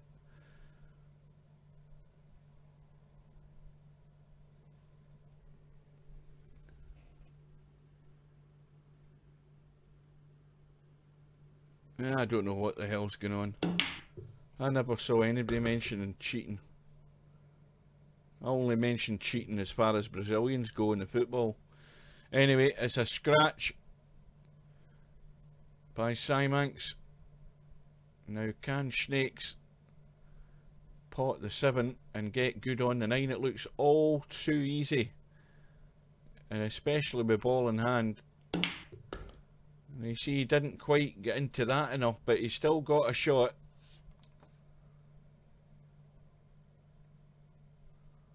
And that could have been up to that middle pocket, somewhere up here where the donut is. That's where you want to be.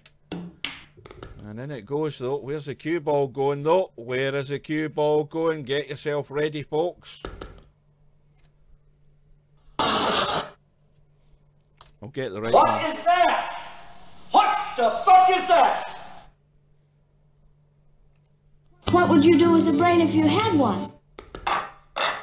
What we've got here is failure to communicate. Yeah. Everything that could go wrong did go wrong. And it's 1-0 to Simanx.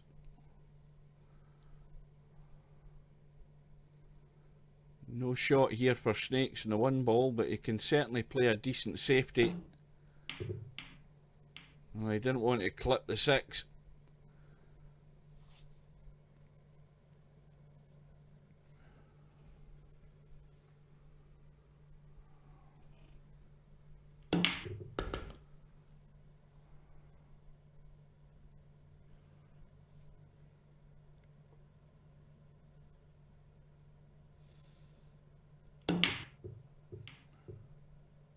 Do you know something? I'm just sitting thinking about the football tomorrow. I've completely forgotten who England are playing. I'm trying to think of who the hell they're playing tomorrow. Is it Switzerland? Who the hell is England playing? Sweden. I knew it began with an S. Aye, that's one thing. They can't get into this match tomorrow thinking it's all done and dusted. Just look at how the Belgians played.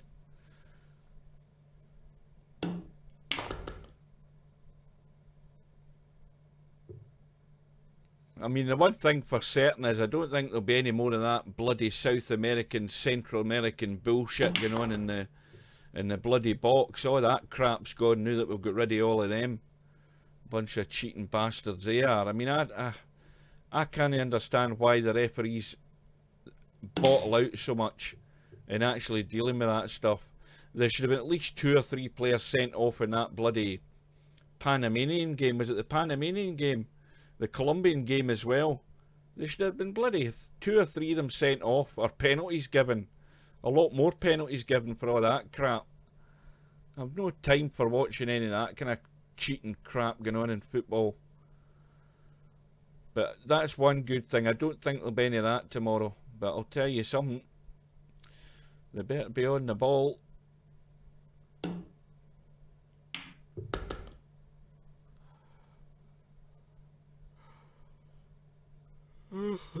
I don't think they could handle going for 2 penalty shootouts in a row. They'll be praying that doesn't happen.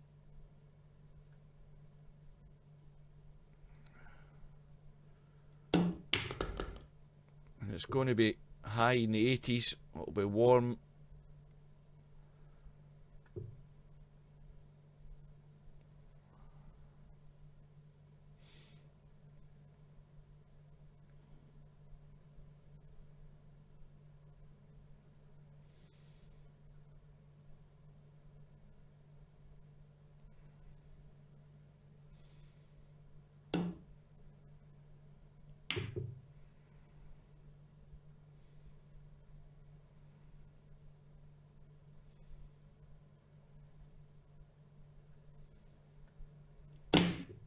And the other thing I had to laugh at as well is one of the pundits, and I can't remember who it was, they said, oh, the England goalkeeper had a great, he had a great penalties.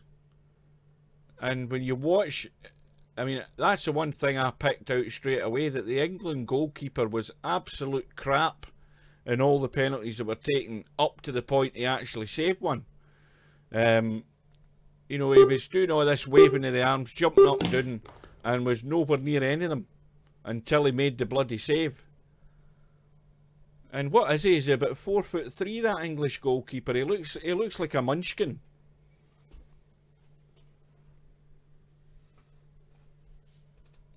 Why have they got a midget in the England goalkeeper in their job?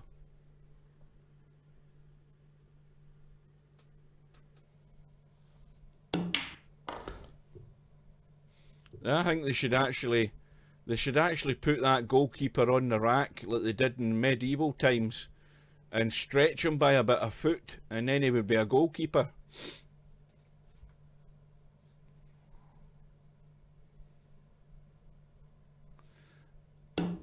So Snakes kills the cue ball, straight in 9-ball for 1-all.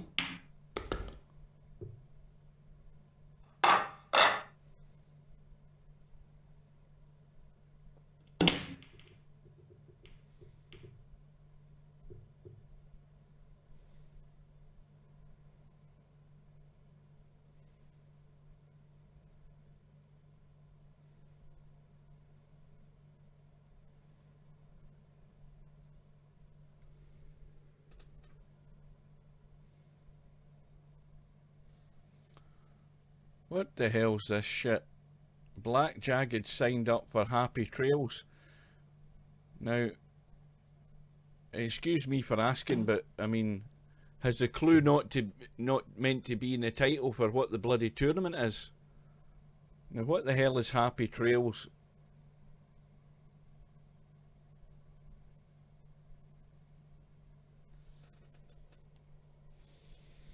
Well, all of us Scots we've all got a dilemma tomorrow. What do we do? Do we watch the English playing the Swedes, or do we watch Rafa Nadal playing the tennis? What do we do? Well, that's not going to get to a rail. So ball in hand.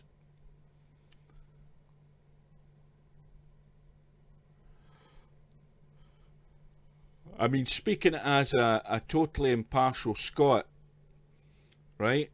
And of course, Scots are in no position to judge the quality of any other teams. Bearing in mind, our team is a bunch of nobodies and left it to the last minute till it was far too late to do anything to actually qualify. I mean, looking at the England team, they've got a lot of young talent, and they've got a lot of promising talent in their team. They've got a fair bit of pace. They've got a guy who, apart from the fact he scored about half a dozen penalties, I think he's scored in pretty much all the games he's been captain England.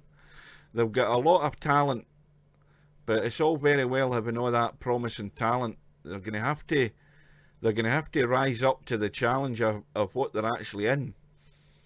If they're going to go through and win these remaining matches to win this tournament. Brazil's out. Now Brazil's get knocked out tonight. That's a bit of a surprise because they're the strong favourites. So even now there's millions more England supporters thinking it's going to be even more easier to win the tournament, and they're going to be well pissed off when it all goes tits up. It's going to go wrong for them in a match in a big way, but somebody's going to have to, rather than a penalty shootout, somebody's going to have to pull something out the bag to get them through it. You're never going to have a tournament like this where you don't have to have somebody do something that's going to get you through in a big way, something significant. I think they're going to need something like that, whether it be tomorrow or maybe the next match, but they're going to need something.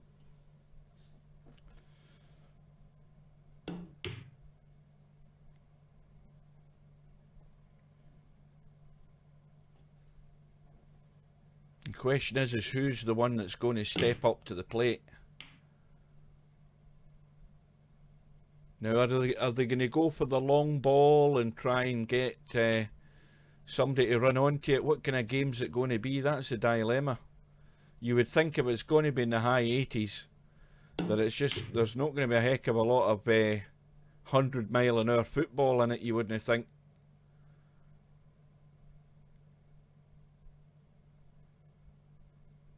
And Henrik Larsson will be sitting, well, I don't think he'll be in the BBC studio, I think he'll be in the ITV studio, but Henrik Larsson will be sitting praying for miracles as well. I think he's the ITV pundit.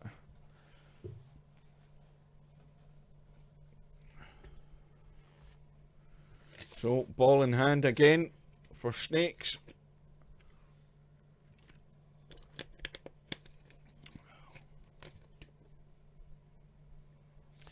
Well,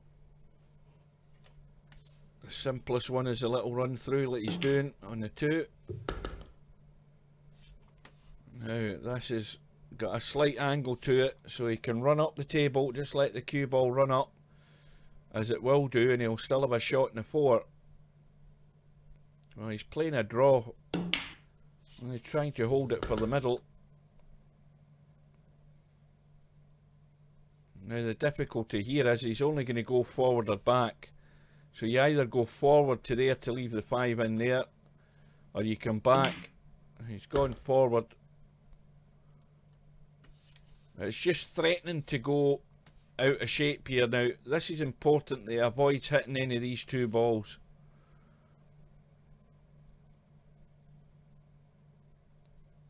He doesn't want to block himself off, because that's the obvious thing that will happen here.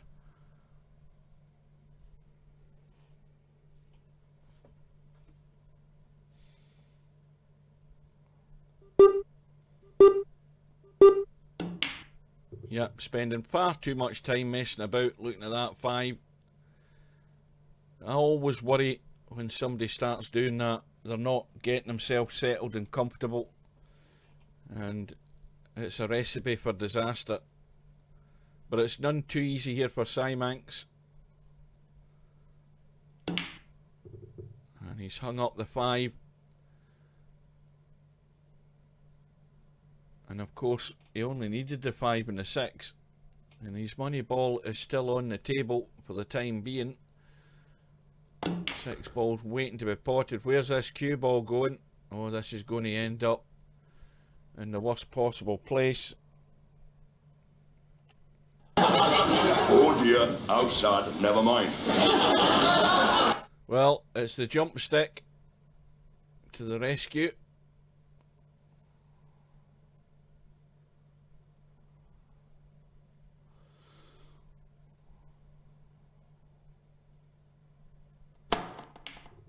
Oh, that's unlucky. Has he got the cover? No, he hasn't. So it's a gift for Simanx. This for 2-1.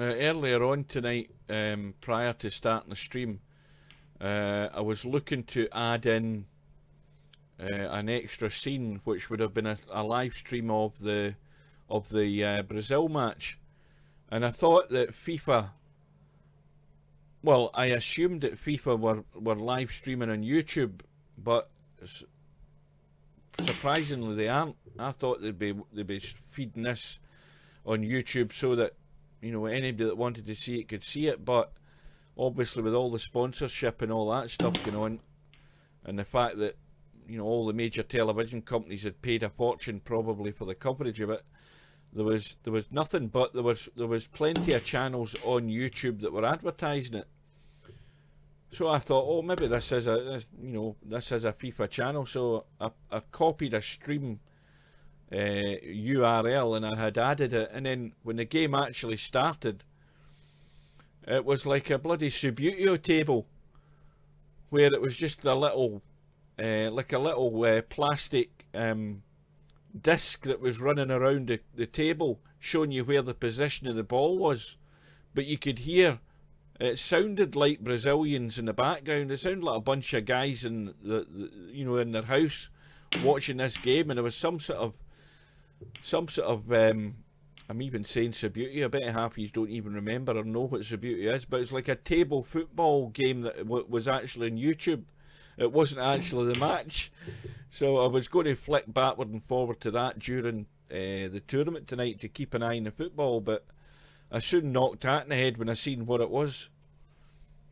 And I certainly didn't want to cause any copyright issues by putting the BBC stream onto it, because I'd have been pulled up for that, no doubt.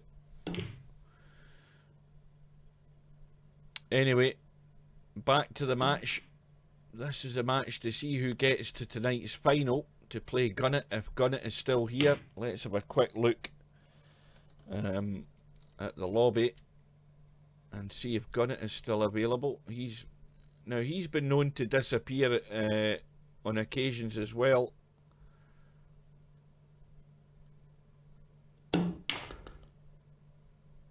and I don't see him, and I think that let's have a look. Well, as far as I can see, I don't see him in the lobby. It might be the fact that he's got pissed off and he's gone to bed. So it might be that the winner of this might end up being the winner of the tournament. And we'll soon find that out once this match is over.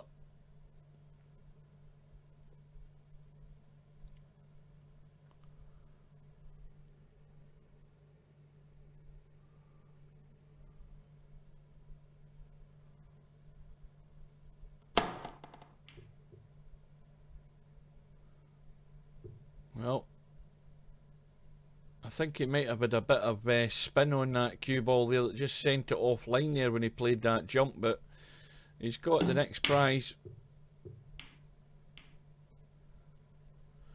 Well, now the 5 ball is entirely locked up behind the 8 and 9, so that's not doing anything there.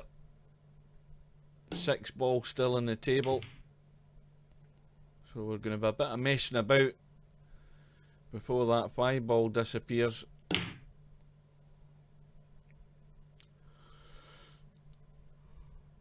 Right.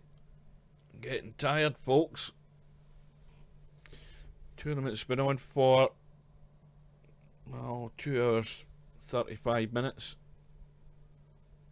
Sorry, no, wait a minute.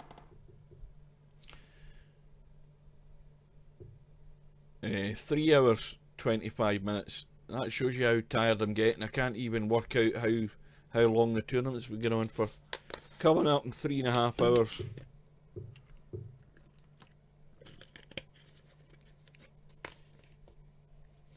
And my voice is beginning to go.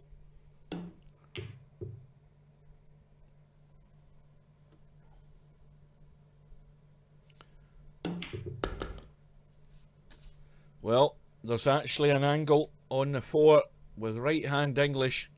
Cut that in and try and send the cue ball over. And it was maybe asking an awful lot to get there. He tried his best, a good effort at it, but he can still see a thin edge of the 5. Oh, if he'd avoided the 6, it would have been a lot tougher. He can just clip the edge of the 5, I think.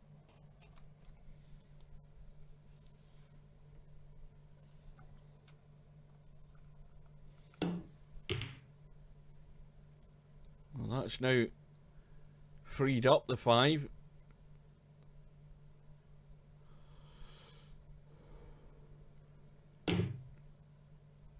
And that's a good shot.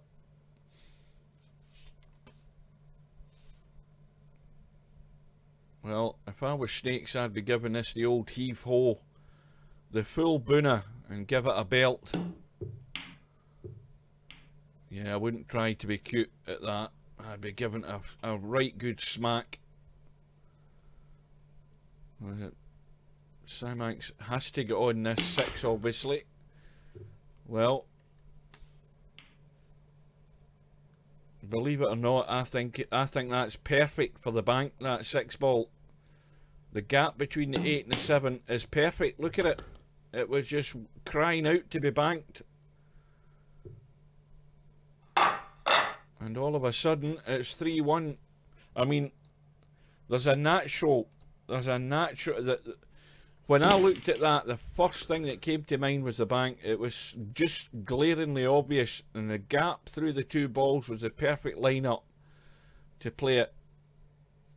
It's just an instinctive thing that you look at it, and you can just see that the bank is dead set. As long as you hit it with the right pace and not too hard. Oh, Simax hung up the 3. Well, Snakes is back against the wall now. He's given away the 6 ball. He's at the table. And he's got to run out.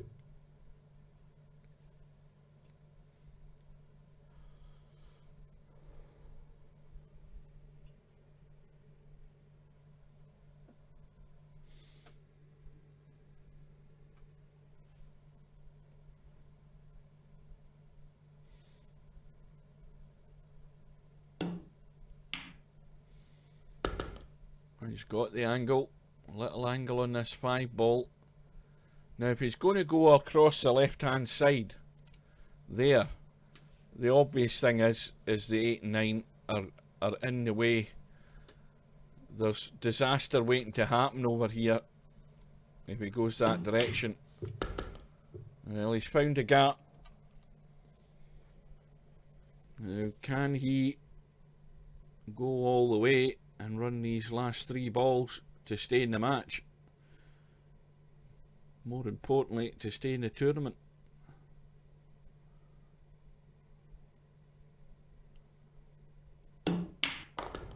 Well, he's going to have to get lucky here. And he's now out of line.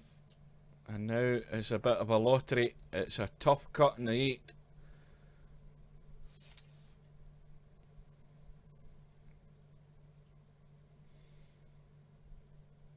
Watch that cue ball though. He's going to have to hold on to that cue ball.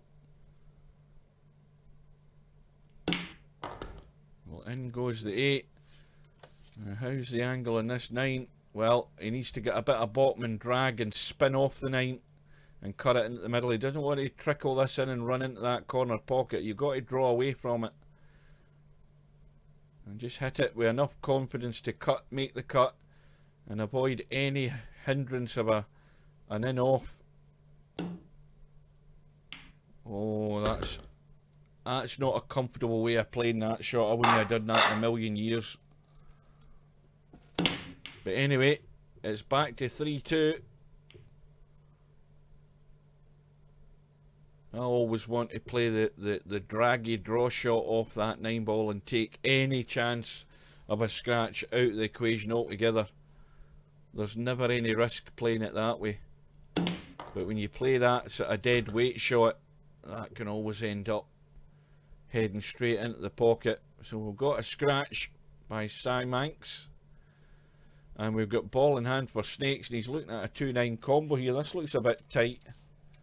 Oh no, he's looking for the 3 foul, I think.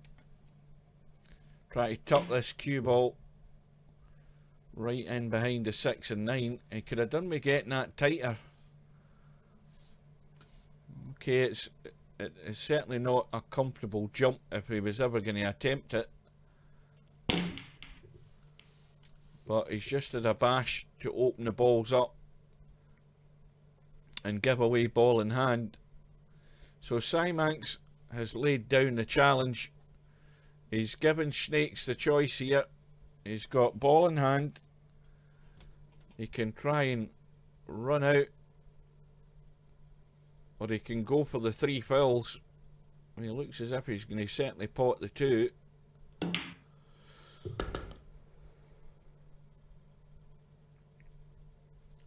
Well, I don't think you want to try and be too delicate here. You want to cut the 3 and get the cue ball out.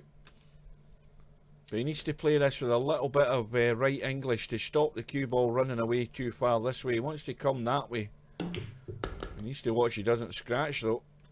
But he's okay. Now he's right in the pocket here, and you want to stun that in. There's a slight angle to be able to stun it and still hold for this 5. But you have to really dig into it, and it's not a comfortable shot to play from there. It's not easy.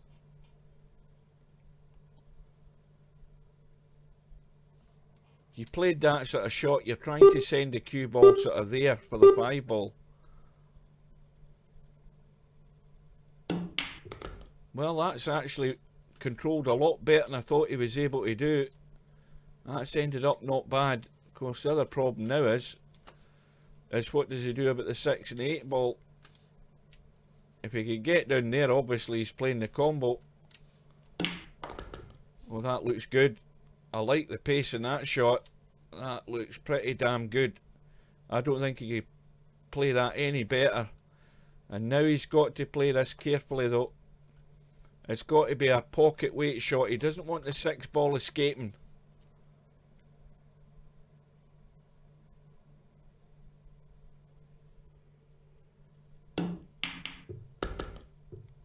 Oh, now, has that done any harm? No, it hasn't. He's perfect. So this to take us to a final rack decider, just a 7 ball, and then probably the long 9 into this corner here. He's got the angle just to run out. He doesn't want to get ambitious with this, just pot the 7. Well, you see he's letting the cue ball run, and that's always the danger. Where's it going? He's okay. That was risky. But the 9 ball will take us hill, and Snake's breaking off in the final rack.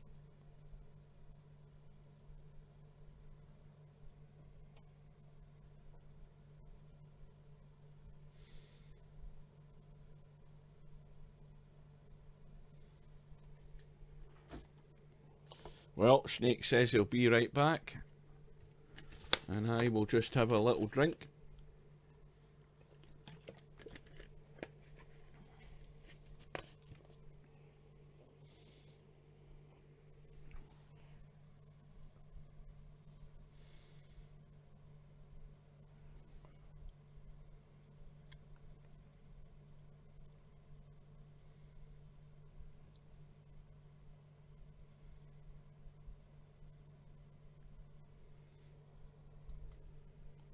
We are back, and Snake says maybe paying a bathroom visit, maybe he's going to fill his glass,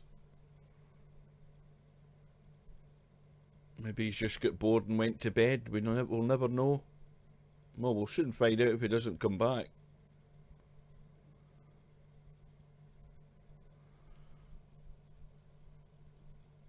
Well, I think you're putting yourself through mental torture if you're listening to me commentate while you're actually trying to play in a match.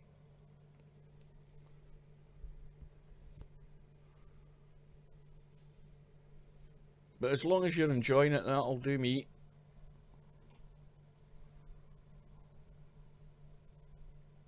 Right, in fact, I know what we'll do. We will have a look at the lobby, if I can get the tab to work, and let's have a look down this list of players and see if we can see Gunnett listed. Well, I'm betting that Gunnett's gone and won't be back.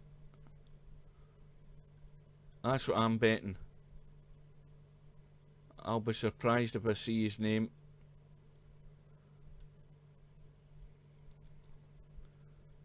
No, I don't see him. I think he's gone, and this is the final.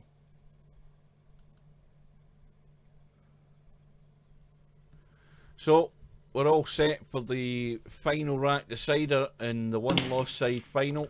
Snakes breaks off. The 8 ball and the 3 ball have gone. The 1 ball's hanging over the corner. Oh, this is looking pretty. As long as he doesn't block himself off in the 2 ball here. He's got a little gap. He can just nudge the 1 in and finish there, and he's got a shot in the 2. The only problem is if he does that, he's going to have a none too easy shot to get on the 4. But he can go forward and around the angles and down. It's tight. This could actually straighten up and he could follow it right in. It's a dangerous shot to play. He's going to try and pinch a bit of the pocket here to make the angle to go around the angle. And there's a danger of scratching as well.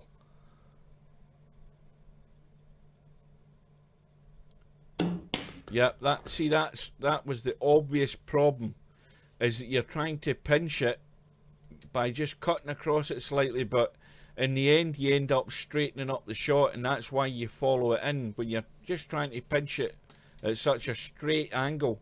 I mean, it's not a perfectly straight line, but that was always odds on that was going to happen.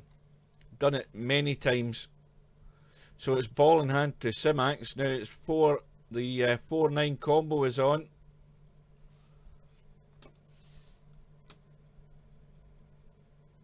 No, he's not lining up there. Well, that looks a bit better. And he's missed it. Where's the cue ball ending up? Well, no problem with the 4 ball.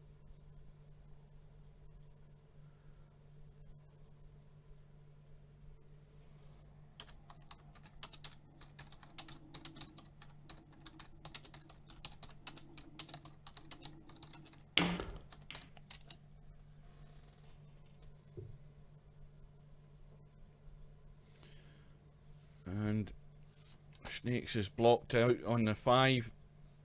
So it's the old kick and hope here.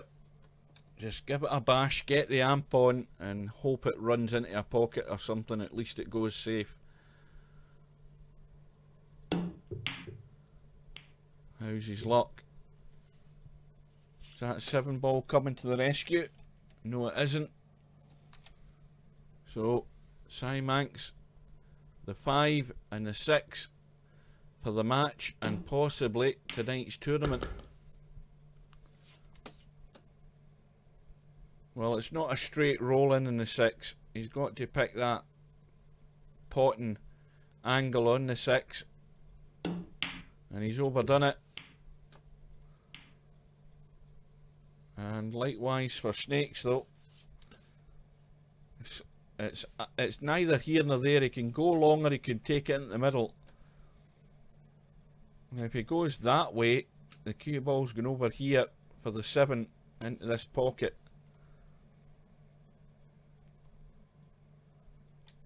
Looks as if he's taking it long. And he's gone a bit square. And of course, he has to go full-blooded at this and get around the table to get on this 9.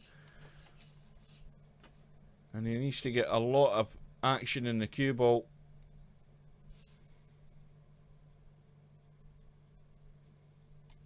Hard to say what he's doing from looking at this though.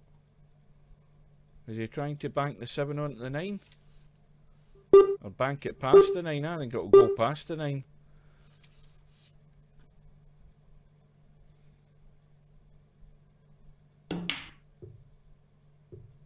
Well, he went all out for the bank. And Cy Manx has the thin cut in the 7. And he needs to watch the weight. But it should be a fairly straightforward 9 ball for the match and possibly tonight's tournament. We'll find out in a second or two. So Cy Manx wins the 1 loss side final by 4 racks to 3. We're now in the lobby. And if we look at the bracket, we will see if this is updated. Well, that's going to update in a second or two. And we'll see that the bracket will update here as well. Cy Manx will be through to play Gunnet, but as I say, I don't think Gunnet's coming back. I think he's gone, and so Cy Manx just needs to go in the room, wait the allotted 5 minutes for the opponent to appear, and if he doesn't appear, then the final will be I'll say that again, the final will be forfeited.